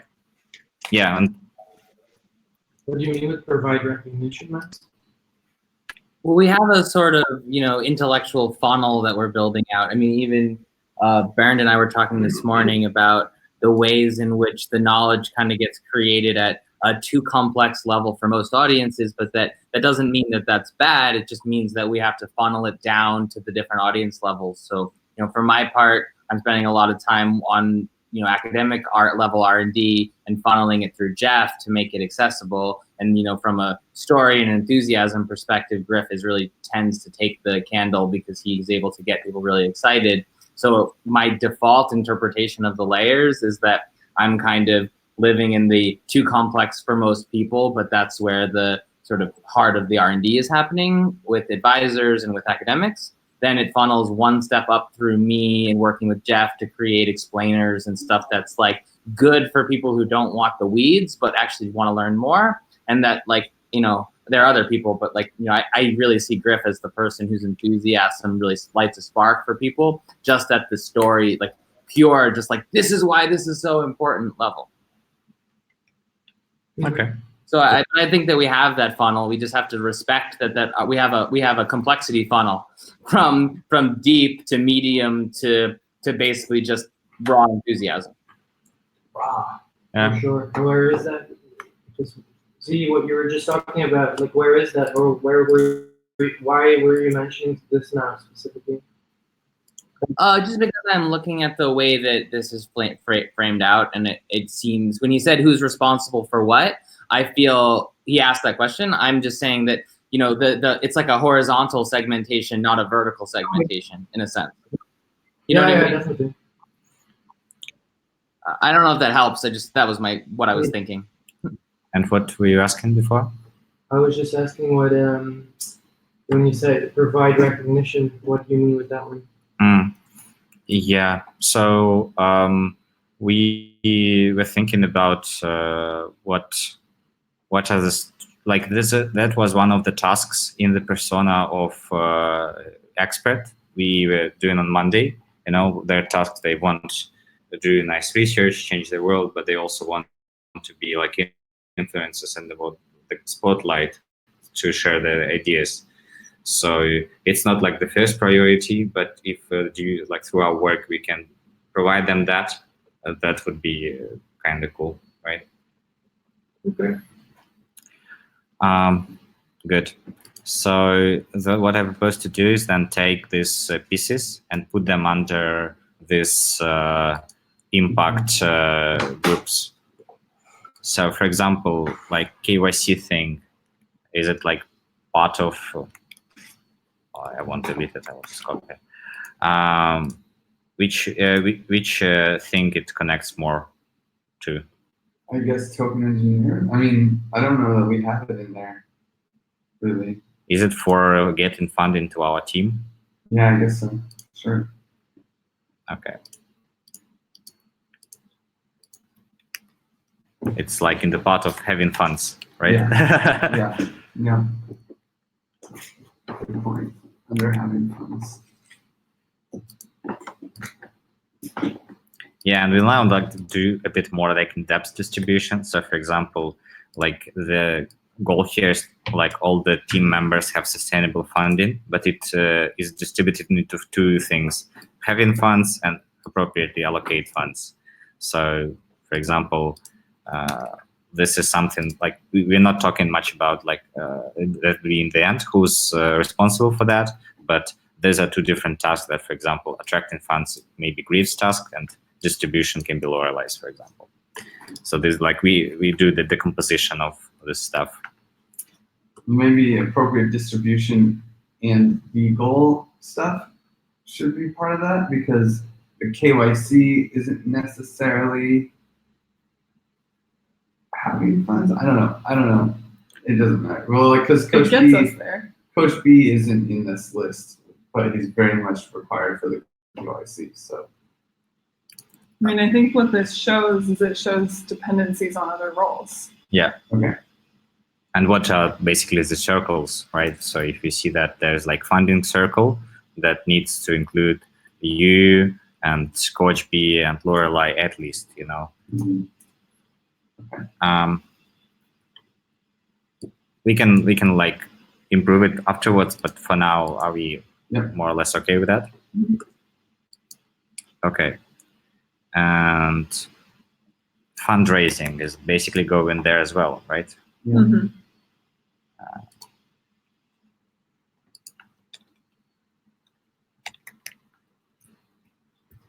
Okay. And accounting. I'm gonna highlight the ones that we've already put a place. Yeah. I saw that. Thanks for the help. Mhm. So accounting, which of these things it supports? Appropriate distribution of funds. Yeah. Appropriate distribution of funds.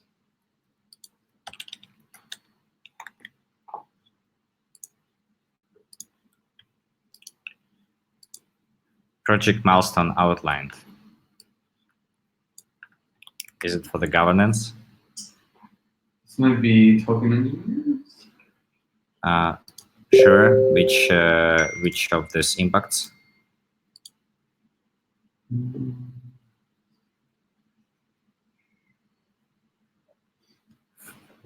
Maybe fund their favorite project. Okay.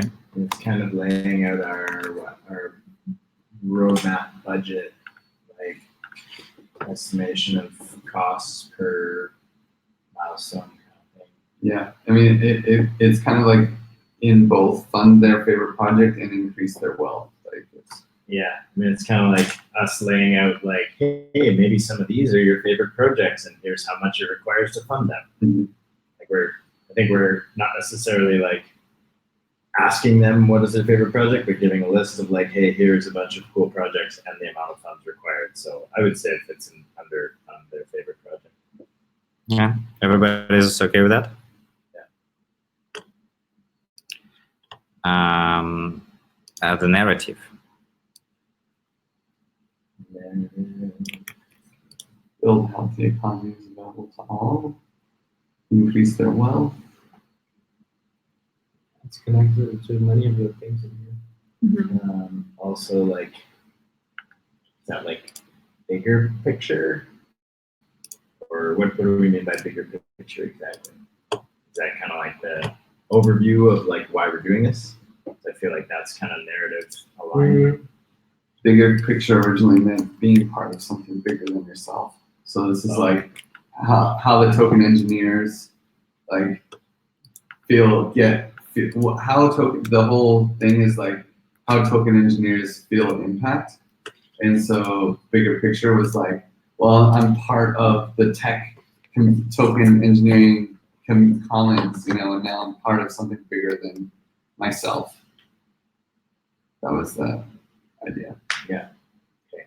Wait, where are we putting narrative? We're still discussing this. So Probably funding their favorite project or building healthy economies available to all. Probably build healthy economies available to all. Yeah.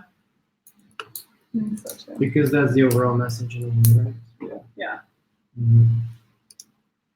Okay. Everybody's okay with that? Yeah. Yeah, and then you could even maybe put my name and Adam as well on like the on you can help with that. Okay. Again, I'll double check with all the responsible just afterwards. Most of them are guesses for now. Mhm. Binance Fellowship CatCat POC. Mhm. Is it funding the team or something else?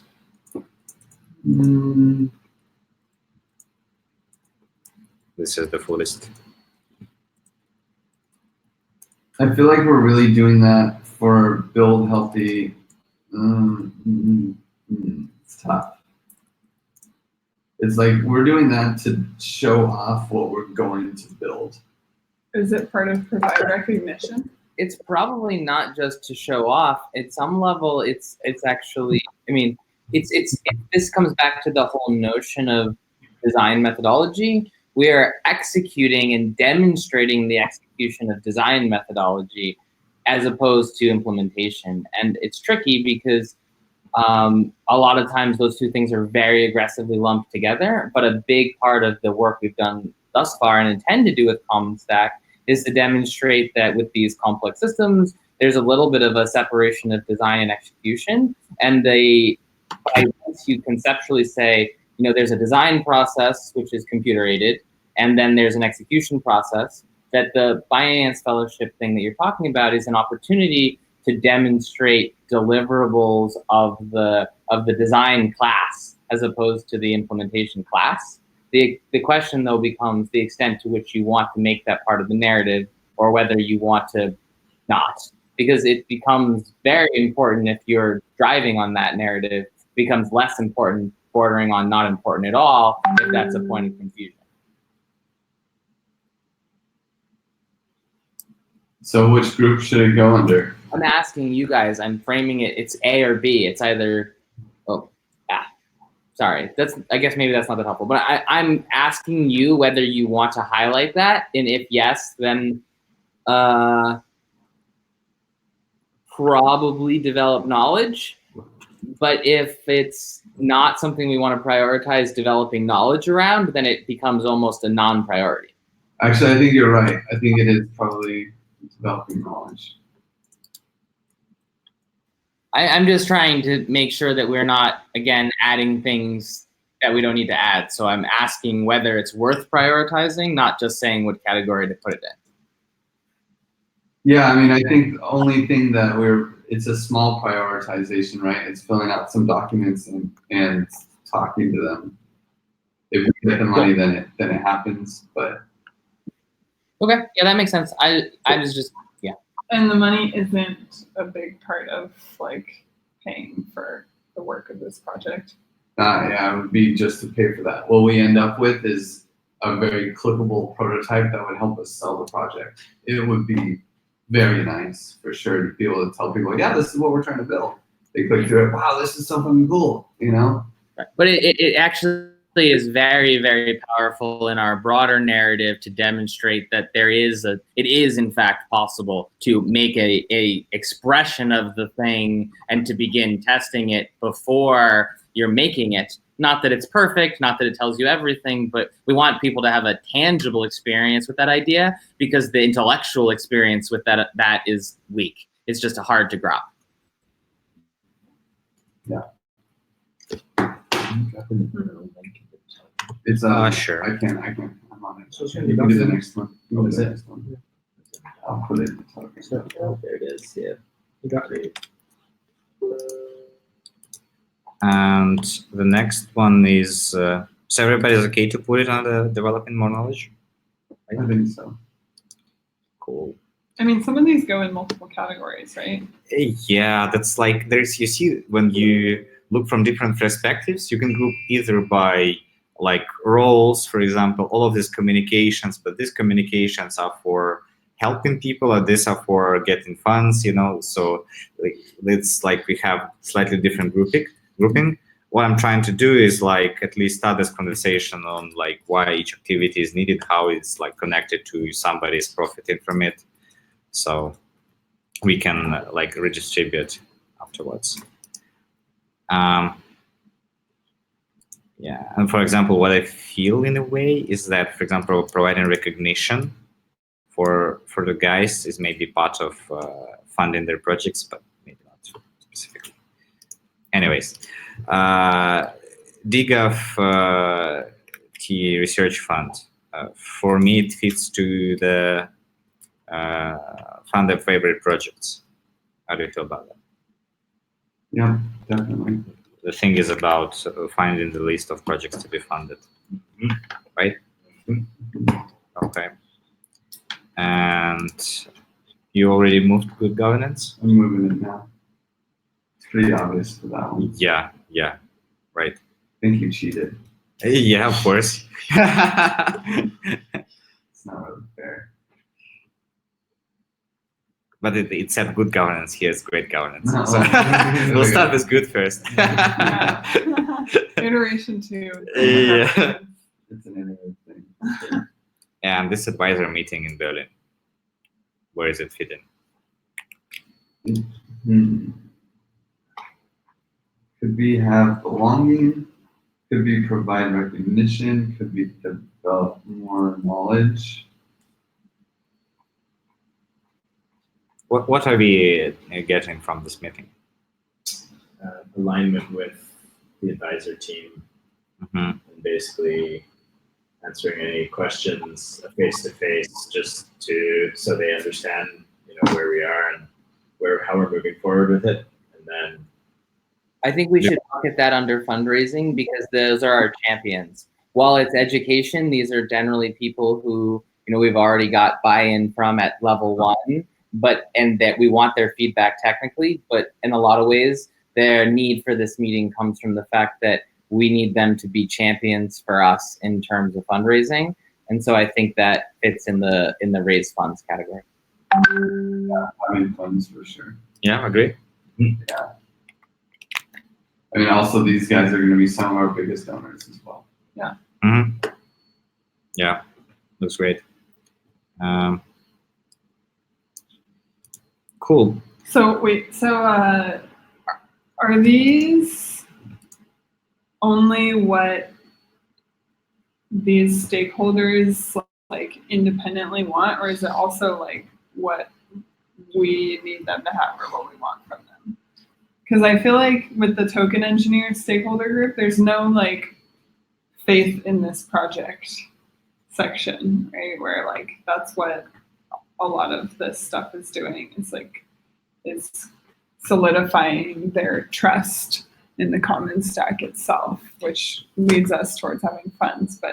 But all of these headings underneath token engineers are just things that they would independently want on their own. So I don't know. I missed the most important point. I'll tell about this first and then how it's connected. So when we started to work with Griff on that, I've asked him what is the purpose of our organization, and he said that develop commons stack, changing the strategy of the commons basically into the festival by realigning the incentives. So that's what I felt pretty connected to and see as our driving force. But by the way, does everybody feel aligned with this thing? Could you repeat the sentence one more time? Yeah, it's on the screen. Develop a common stack, changing strategy into festival by realigning incentives. Tragedy into the festival. The tragedy of the commons into a festival. A festival. I think that's ultimately our. I have been working on a few other narrative blurbs, but I feel like this is very internal facing. So it's a short blurb. That's okay what with it is. Mm-hmm. Yeah. The exact wording doesn't even matter. It's what we agree on for sure. Yeah. So in a way, we all are all the part of token engineering commons, and we see that there is a tragedy, because good researchers don't get funding, and or people donate funds but don't profit from it and just put it from their pocket and so on. So we'll take the first commons, being the token engineers, and look at what we can improve in those commons. And those are what we want to do to these commons, as we are also part of this commons, and we what change we want to see in it. So it's not of course it's something we hope they want, but maybe, for example, there would be another stakeholder group investors or who would benefit from the research, and they would want, for example, more structured or more reliable infrastructure for funding. But yeah, that would be another impact we can take to this commons. Does it answer the question? It's okay. It's We should just move on because I don't think my question is that important. We can talk afterwards also if you want. So let's go then one by one and discuss it a bit. So, well, it's not like I hope like people would like to take responsibility about like chunks of work, but even if it would be like empty for now, it's not that bad. So like let's just see what we already are doing and what we want to do. So caring about the token engineers overall, all the section, like I've put Jeff so far. How do you feel connected with it? So this means that I'm the key like driver or key stakeholder in terms of like the community of token engineers that we're communicating with, or? Yeah, what's expected is that there would be some work done to put some change to token engineering commons and so on, and you would be like overseeing like that it's doing right, that we understand correctly what's going on, that like basically overseeing all of this that goes. Okay. Well, it seems like you have outward facing and inward facing because Griff is at the team and Jeff is at the external token engineers right now. Right? Yeah, in a bit. So is it fair for now? Yeah. Okay. So on funding favorite projects, I put my name because I really like in it's like it's still a bit difficult for me to understand. Like we changed back from the Giveth to the token engineers. I don't have that big connection to token engineering community overall. But anyways, I was interested in the like collecting the list of like I can put at least my name here. So and project mal. I was just gonna say like with that, it's a bit the thing that we talked about yesterday outside where you just passed by. It's like for that, what I feel is like probably like on defining like how you can best do that community research, etc. Like it's probably something that you can sync on a lot with Jeff. Like seeing like does it make sense? Like is that the scope that we want to focus on? So, yeah, of course. And who do you think should be like the person overseeing that the favorite projects get funded? comments. Well, We have to choose one person for. Oh, yeah, like who would at least at our meetings will report on what's happened in this like under this section. wait, So- where is that? And making sure that token engineers have their projects funded. Yeah. Right, like that they understand their need, that they understand that the contact will provide an impact so that they will get their projects funded. Well, I feel Yes. like what I was hearing was from you, Max, that you were interested in being That's what I responsible for thought this. as well. Yeah, I don't mind trying at least. Okay, increasing the wealth of the token engineers. That's definitely tied to fundraise. So, I mean, I'm definitely happy to have mine in there. It seems like Griff is going to be shouldering some of that with me, but if we need a main name, that can be mine because over the next month, I'm going to be basically that's what I'll talk about. Right? And you're willing to tell them they will buy tokens at 10 cents. Right? Yes, of course. And at the end of the hatch it's 30 cents. Because I keep seeing resistance there. That you don't like being able to say that. No, I'm okay saying it. I just don't want to copy and paste it 8 times in the document. What about 20 cents? But quickly, like what do we see we need to do to increase the wealth of the guys? We need to communicate the value proposition of the 10 cents, 30 cents hatch. Value proposition of the bonding curve. Like that is that's how we increase their wealth. Okay. Now, unless we're talking about wealth in like the broader sense of like, you know, Ecosystem wealth. yeah, and spiritual wealth and, you know, like all of this stuff, then there's other things that we can do. But if we're talking financial economic wealth, that's it. That's the only thing. It's very simple. It's a very simple. You get to initialize bonding curves. Mm-hmm. And afterwards, what would be the main driver of the growth of the token price? Bringing in other people. So like after the hatch, the main driver of the token price is that you make good decisions so that people who are donating to support this cause see it better to actually donate to the token engineering commons. Mm-hmm. So instead of the Ethereum Foundation creating a grant, they would buy a bunch of tokens and allocate funding through this system. And that would increase the value of the economy.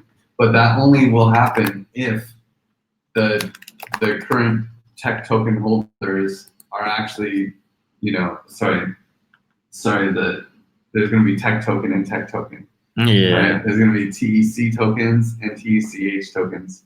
No. Yeah. No. Yeah. Token engineering commons No. tokens. No. Yeah. No. Two tech Join. tokens. We're going to have two tech We tokens. can't have a CAD and a CAD, and we can't have two Yeah, tech we're tokens. gonna be further. Careful with this. We're not trying to manufacture confusion. We don't need to go into the details. But Either the commons, Shit. Like, add confusing shit. yeah, the commons needs to make good decisions to prove that other people will donate. Same as Moloch, right? And so it's also reputation based.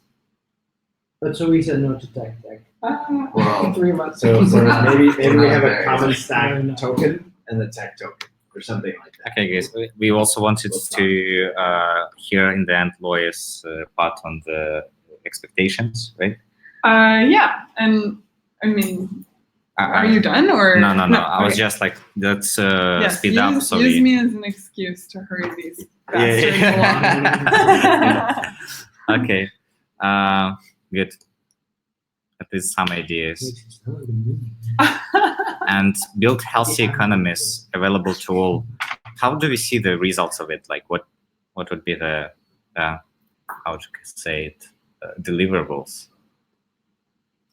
I mean, the common stack is the deliverable, right? But each iteration is a deliverable.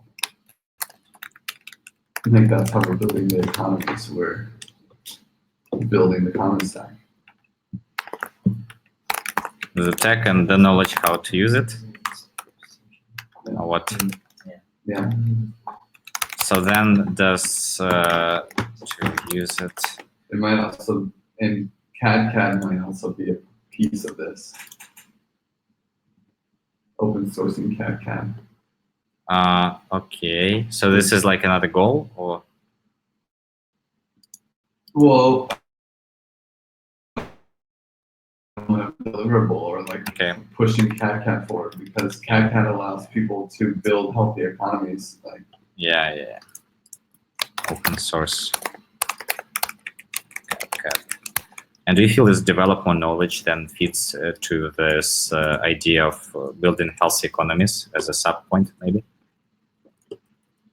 yeah, it might be a sub point for this, right? Yeah. Okay.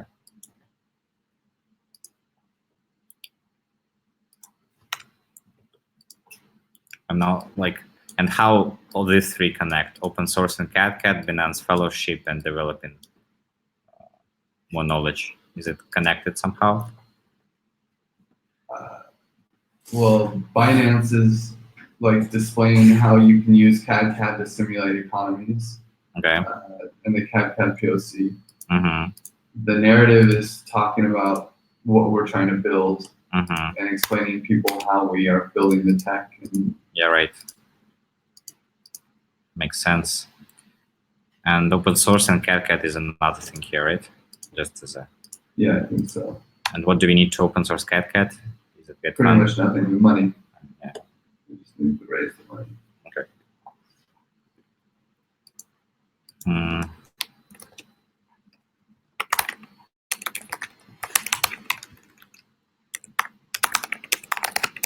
At least for our team. Obviously, Z and Block Science have other things that they need to do, but like Okay. that's out of our scope and just in Z's scope. Okay. So providing recognition, it was somehow touched in this Fund the Favorite project by publicizing and updating the list of researchers and researchers. Would you feel okay if I put it under this first thing? Under here? For Fund their favorite project? Yeah. To provide recognition. Yeah, so like providing recognition so they will get more funding, basically. I mean, when I think of provide recognition, I think of, hey, you're a tech token holder, you know, like now you're cool. Oh yeah, that was also like that's kind of half belonging. Make them feel cool. That's also kind of have belonging. I think belonging and recognition and bigger picture are all more connected than the Fund Your Favorite project. And they're all also connected to the narrative. Yeah, true. Because they're gonna get recognition. Maybe the narrative is how those things are fulfilled. Yeah. One of the ways. Yeah, it's kind of like narrative can be brought in two things. There's like just disseminating the information clearly so people understand what we're building, and then all the fluff. All the fluff around, hey, you're going to be a cool person if you're part of this, you know, like we're going to change the world together, guys. We're going to be part of something together. We're going to do this like as a tribe and as a community, and you know, you're going to be a part of it, and like you're going to be known forever as being part of this like major effort. I feel like those are all kind of the same thing, and it's all a narrative. Yeah, but what like for me it feels all like culture parts, right? So what we want to bring some specific culture to this commons or what? Yeah. How would you name that type of culture? Tribe, in group. Yeah, like collective. Collective, I like better. With purpose, meaning. Purpose-driven collective culture. A collaborative? Purpose-driven.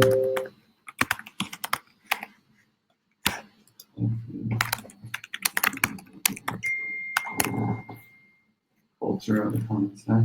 Yeah.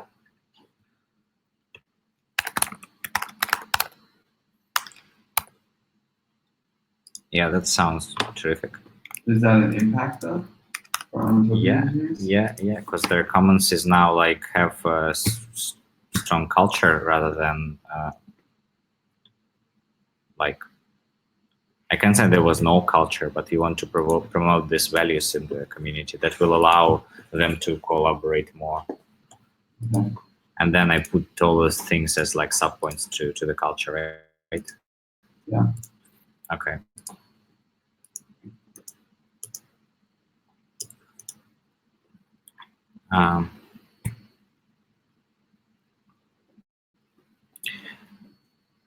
Then on the sustainable funding overall for the team having the funding, Griff is responsible, right?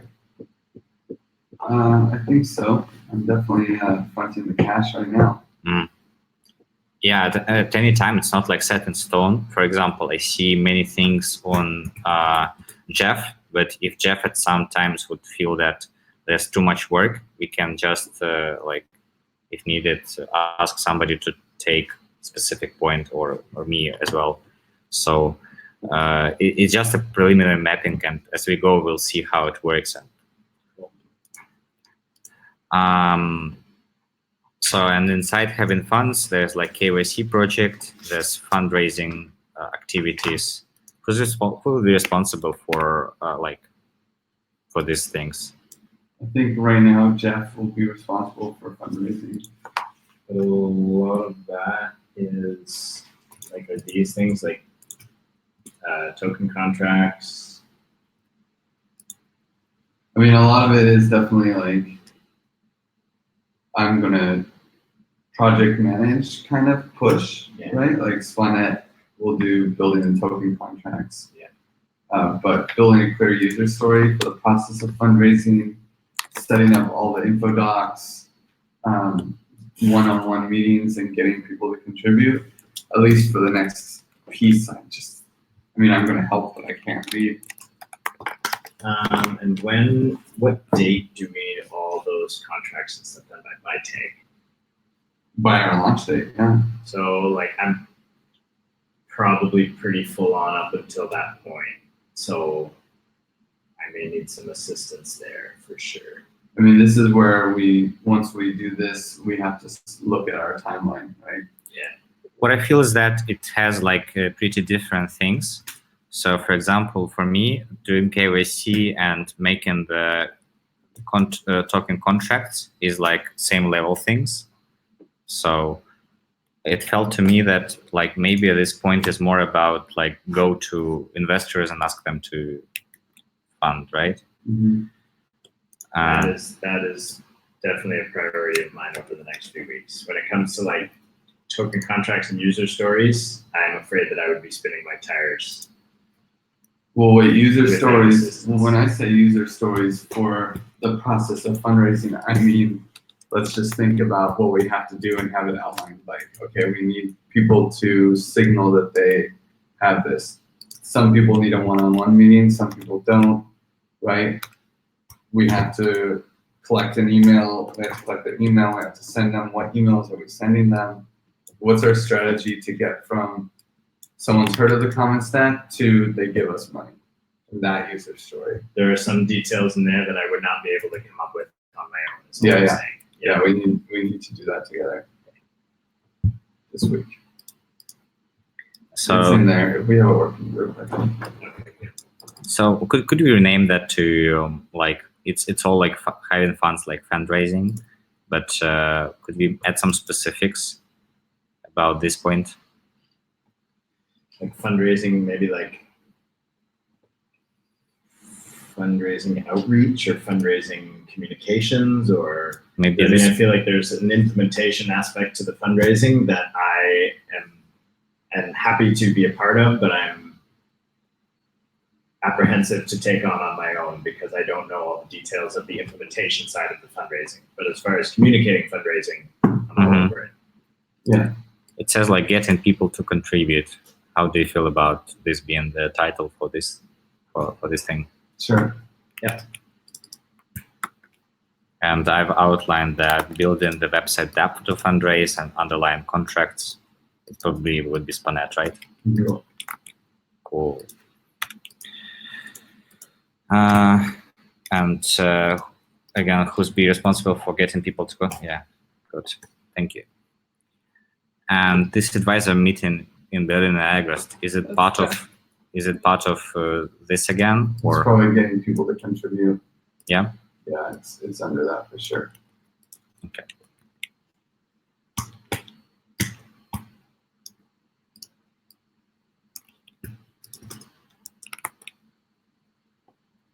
I'm kind of feeling that we should just. Oh, never mind. Off topic. So in like 5 minutes, do you think we'll be able to switch over? Yeah, finishing. Okay. This is pretty clear, unless maybe how the accountability is distributed between Coach B and Lorelei here. I mean, I think we're pretty clear on it. Like Coach B is my advisor mainly in this state, at least for the rest of the process. He basically made the contracts with the lawyers, but now I'm executing to get them signed, and then the board will all be like semi-advising, or the board will be approving, but I don't know if we need to put them in here. Sure. So basically, you do the supplier agreements, right? Yeah. And who's responsible for accounting? Coach B. Okay. And for the whole section, it's more like you, right?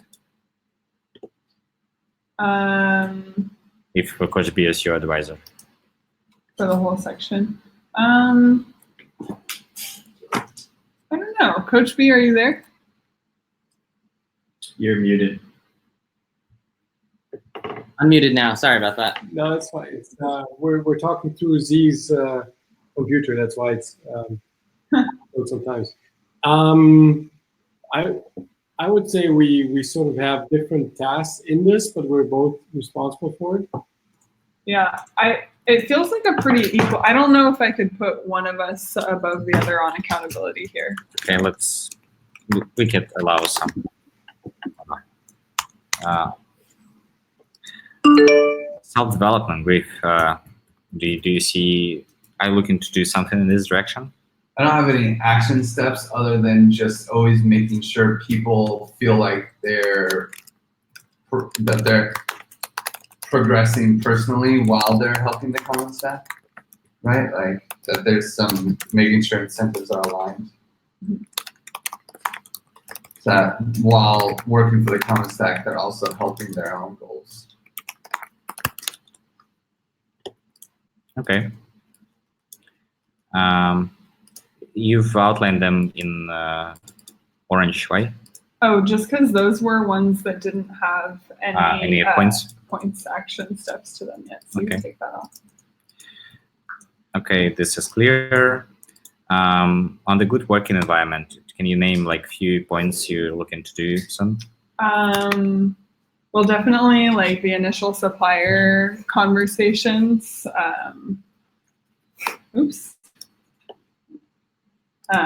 Yeah, the supplier conversations are laying the foundation for this. And then as far as maintenance of good work environment, I think a lot of that comes in just me being like super high attendance at all Common Stack meetings because it allows me to observe how people are. And I also just check in with people a lot on Telegram. I reach out to people. Yeah, good points. Like in the future, like organizing like events like this, right? So we can also. And what Lorelei also does is it's part of the contract. Is sort of setting some I wouldn't say rules, but like boundaries and guidelines. Yeah, good. Like the thing that we're about to do after yeah. this will be part of that. Write it down and I'll give you the word. That too? That too? Yeah, of course. It's in that. It's already in the comments here.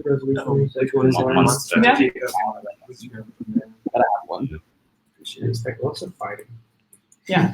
Just maybe Come last at me, guys. last point we weren't so clear about. Like, I think we could loop it under self-development. Yeah. Okay. Yeah. Definitely. Then thanks. How I plan to use this plan is that now we have a clear like impact map and responsible for each impact. So at our calls, we'll go through the high level things like what are updates on the project funding, Max, what is like how is this increasing wealth for token insurance going, Jeff, right? So we'll give like quick updates on this stuff, so everybody would kind of see like what was our impact recently to all the things. And so we always update, and whenever we need to onboard somebody new or change, redistribute work and so on, we can just like take these chunks and change names of priorities. Okay. Thanks so much for the session, and passing to Wei. Cool. Yay. So FYI, what I want to do now is this just team-wide agreements thing, because I'm just going to stand up and I might use the board a little bit too. Okay, so we gotta set up the mic and a computer so you can talk. Okay. Right now we're using Max's computer. Do we need to look at our computers? Nah. Max, can you mute? Yeah.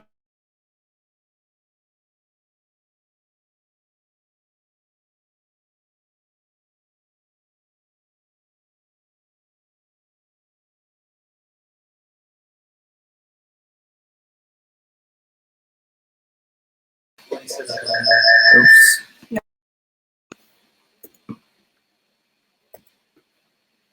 Okay.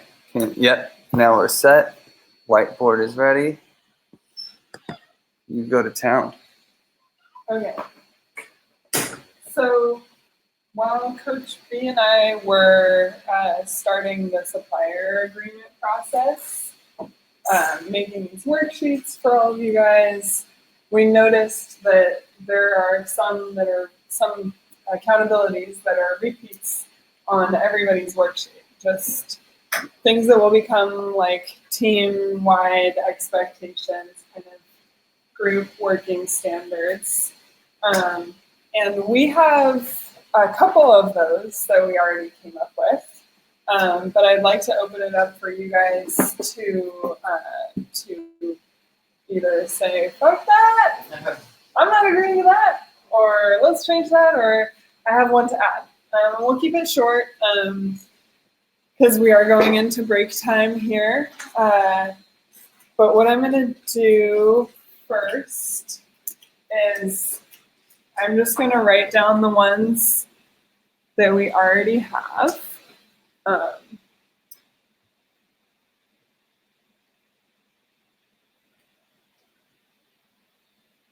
And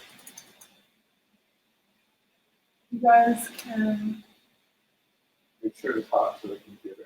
Oh yeah, and you guys can add as we go along. So the first one is that each person would attend at least one all group call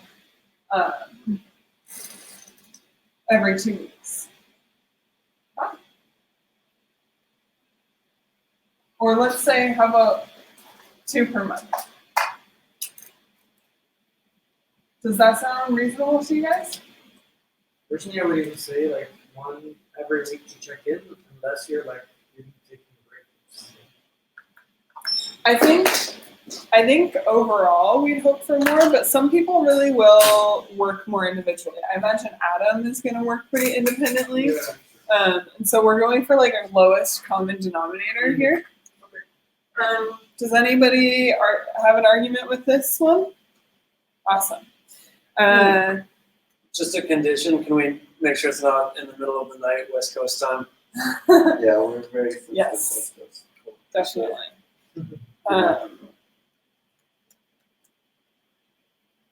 So do we want to just put up like time zone sensitivity on here? I mean, as long as it's acknowledged, it doesn't, I don't need it to be on the board. We don't need to be written necessarily. Okay. Another one was putting a notice if you're going to be absent from communications, from working, to put a notice into a group calendar of at least as long as the time that you're going to be absent for. So if you are going to be out of comms for a week, give us at least 1 week notice saying I won't be here. And so we made, here, I'm gonna get in and share my screen real quick here because I made a calendar. I'm gonna mute for 1 second, you guys won't hear me.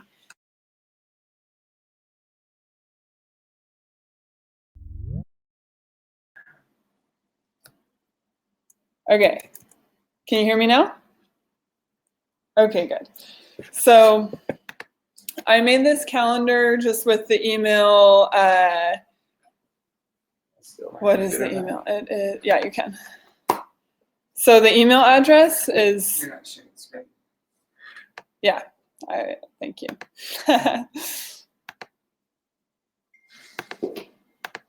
The email address is cstackcalendar@gmail.com.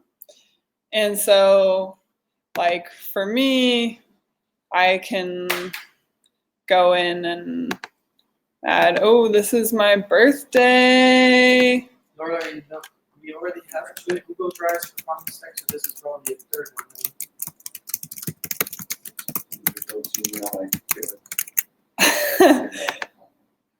So it's easy for me because I could just add these things, but for you guys, you can just go to your regular Google Calendar. Like, this is my normal Lorelei account here. And let's say we go, and I know that Griff is gonna be out from. Oh, you're doing it? Well, I'm just gonna show as a demo. Okay. Griff gone Burning Man. Can you send us the link to import that calendar? I don't know what that means exactly, Yeah, you can do that. but I can show you. I think you should be able to generate something and send it to us, and then we'll just have to basically import it, and then we'll have it in our own Google calendars as something we can see. okay, cool. So I will definitely do that. Cool, got that right. Save. And can you say the name again? C-Stack? Yeah, so I like that abbreviation, by the way. C-Stack. Yeah, that is a good name. It's not as good as CSA, but Okay, so now we can see.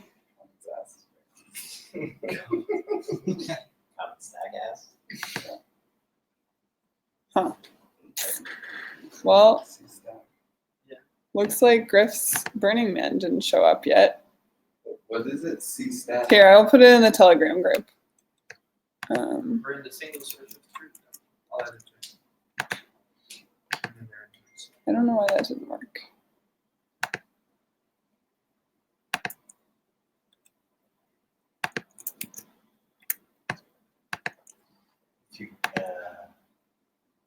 So I requested access. You have to go grant access. There we go. Okay. So I'll do that. I'll definitely finish up like the technical details of this, granting you all access and such. But as far as our little agreement session here, does anybody object to the rule of give notice of at least the amount of time you will be out of comms before you go off? And giving notice is just adding it to this calendar. Adding it to this calendar. And if you're in the policy, just mention it as well. Okay. Yeah, I mean, I think that it should be also mentioned somewhere else.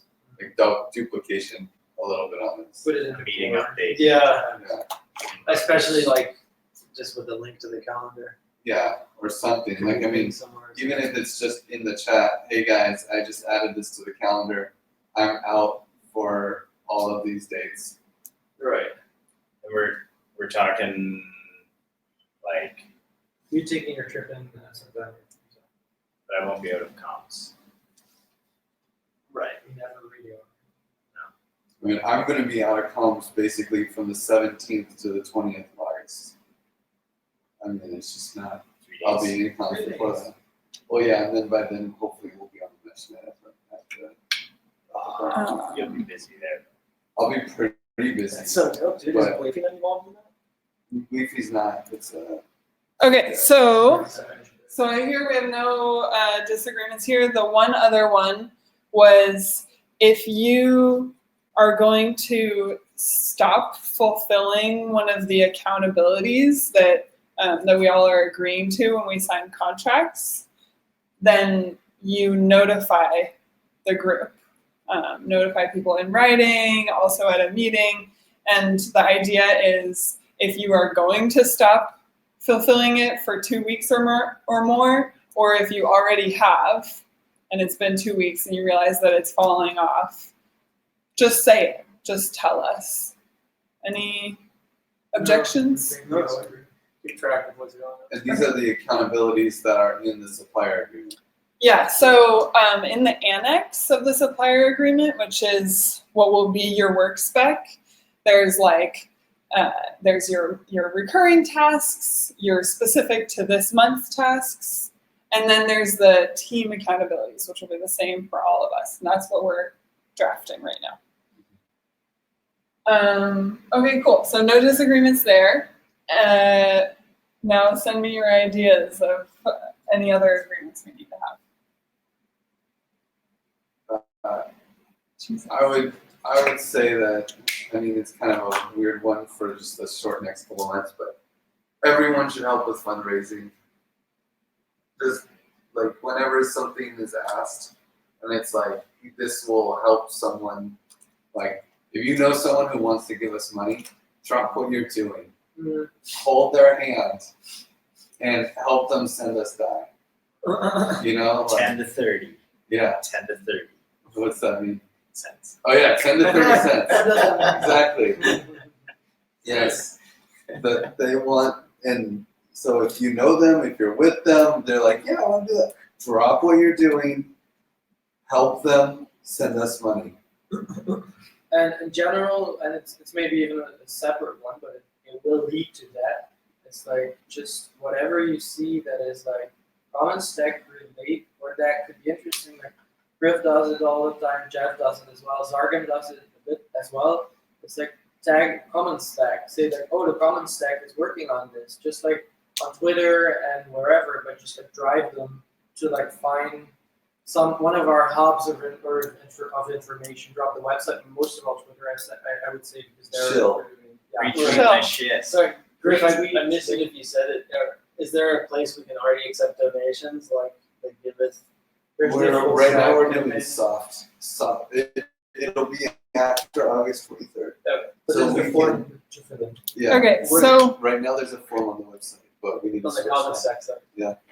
Yeah. So you need Any- to update it. any Yeah, but other it's still ready. any other agreements we need to have in order to feel like it's a healthy working team, a good work environment?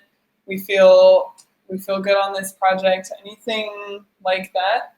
Yeah, if you run into some tension, problem, or something else, it's expected that you will raise them. Okay, raise tensions. Good policy.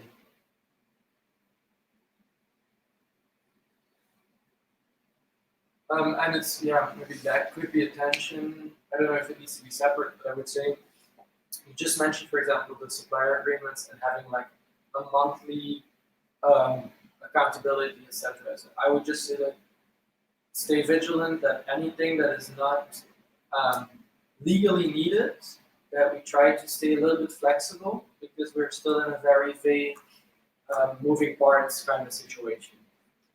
If you get what I mean with that. I mean with that is like if I don't want to like spend too much time on drilling down like this is going to be all my accountabilities this month if it's going to change during the month anyways, because the entire project is still very much changing. So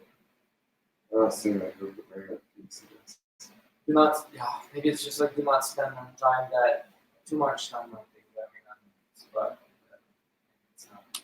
I think that happens a lot more in people's individual accountabilities, right? I think we could we have a huge tendency to do that with Giveth, and seen it in common sense. To spend time in the wrong place, or Sometimes spend a little bit. Well, leave it up. It's like if it's not resonating, it's not resonating, so drop it. Okay. Zargam, Coach B, do you guys have anything to add? Or dispute? Muting. I don't have anything to add. Do you? No, it's just, if I understand Chris right, it's about we keep administration to a minimum. Is that what you? Sorry. Keep the what? Keep administration to a minimum. Yeah, keep the one. Yeah, so that we do not get distracted or bogged down too much in it if it's not needed. Yeah. Exactly. No, that's definitely what we try to do. Yeah. But we need to keep it, since we have an association in Switzerland, and I'm the only guy here that they can grab, I will make sure that we have everything in place that we need to have, but we will not ask for stuff just to make it do things. The math nerd in me just calls that regularization. It means that you include everything that you need, and you basically optimize by cleaning out excess, but there's a nice trade-off when you do that. I like that. But nobody's. So I want the place for this is in supplier contracts, which should be very tangible and executable and clear. So I'm having a hard time figuring out how to put this into like. Yeah, I don't think it's. I mean, all of these are clear actions. I don't think it's. Okay. I would say keep adding to them. But that's not I don't know how to do that as a negative. Right. How about stay fast and agile or something like that? Like all of these are very positive. So But stay agile. I still don't think it's an agreement. It's just like Yeah, it's it's more of a value, right? Yeah. Which there's definitely a place for, but I don't know if the contract is a place for the values. But this is not for the contract. This is for the contract. But I also Oh, put sorry. Okay, I missed that. I also put as like our initial policies or something. What we agreed to do in our documents. Can you say again what? Yeah. So like we should have our like knowledge base, like our strategy, our policies, our team contacts, and so on. So I'll put it as also our policies that we can extend in the future if we need. Okay, so So maybe like Yeah. maybe adhere to agreed policies, and then that allows this contract to reference other documents that we don't necessarily have right now or need to put into detail on this contract, right? Okay. By the way, if it's for the contract, I would chill retweet. I would put that as be an ambassador. Or you be fined. Yeah, that's right. We're firing you. You are not active enough on Facebook. That's Insufficient show. Yeah. But saying like be an ambassador or like It's also very untangible. well, to me, chill retweet is not tangible. I mean, retweet is a lot more tangible than being an ambassador. Some people don't have Twitter account, but yeah, okay, fine. So, I mean, this can be lean. I hope it will be lean. Do people feel kind of complete with this? Yeah. If there was one thing I would add, and I mean it's difficult. I mean it's expected, but I guess that's the agreement. Is communication expectations. Just that if there is a message, I mean it's kind of difficult because we're in email, Telegram, WhatsApp, all these different things, but just some expectation of. Sometimes when I communicate, I do it and then it's out of my brain and I assume it's just happening. And if I don't hear back, it just falls off. Like I'm not a good checkup, follow up, like, hey, did you get this? Did you get this? Did you get this? So some expectation of response to communication, but I mean, I feel like that's kind of there. Anyway. Okay. So. When you're tagged, respond. Yeah. Okay. Responsiveness. Yeah. When you're tagged, respond when with tagged. the tag. Respond within X days or X Okay. hours.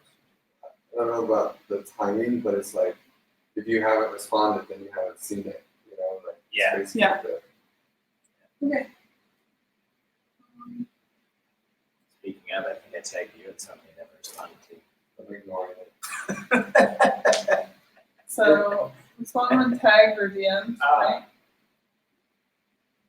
Something on, do you need to add something in group agreements on payments? Like agreement on like how or when people are getting paid? This will be in other parts of the contract. It'll be really specific. So this is just a small portion of the contract. Yeah, I mean kind of specifically like timing, like not how much you get paid or anything. Oh, like when if- do payments happen? When is payroll? Yeah, how much can you like? How much time is reasonable to expect? I made a milestone. When can I expect? That's a good question. We haven't, as far as I know, we haven't talked about it at all. And what I'm thinking is it maybe should become one of these, right? Because this one is going to connect to this. It's going to connect to that policy. It's going to within that policy, right? And as far as like a payment agreements, I mean, we would have to. I think that's more than we have to hash out in this conversation. I don't know, unless there's just a quick answer, but I don't know. If there is, tomorrow we talk about how we pay ourselves. Okay. Okay. Cool. So maybe I'll just like put a sticky like pay rules that come from tomorrow's session. And you're adhere to agreed policies. I guess that's the kind of catch-all, the one that Yeah. The ones that come.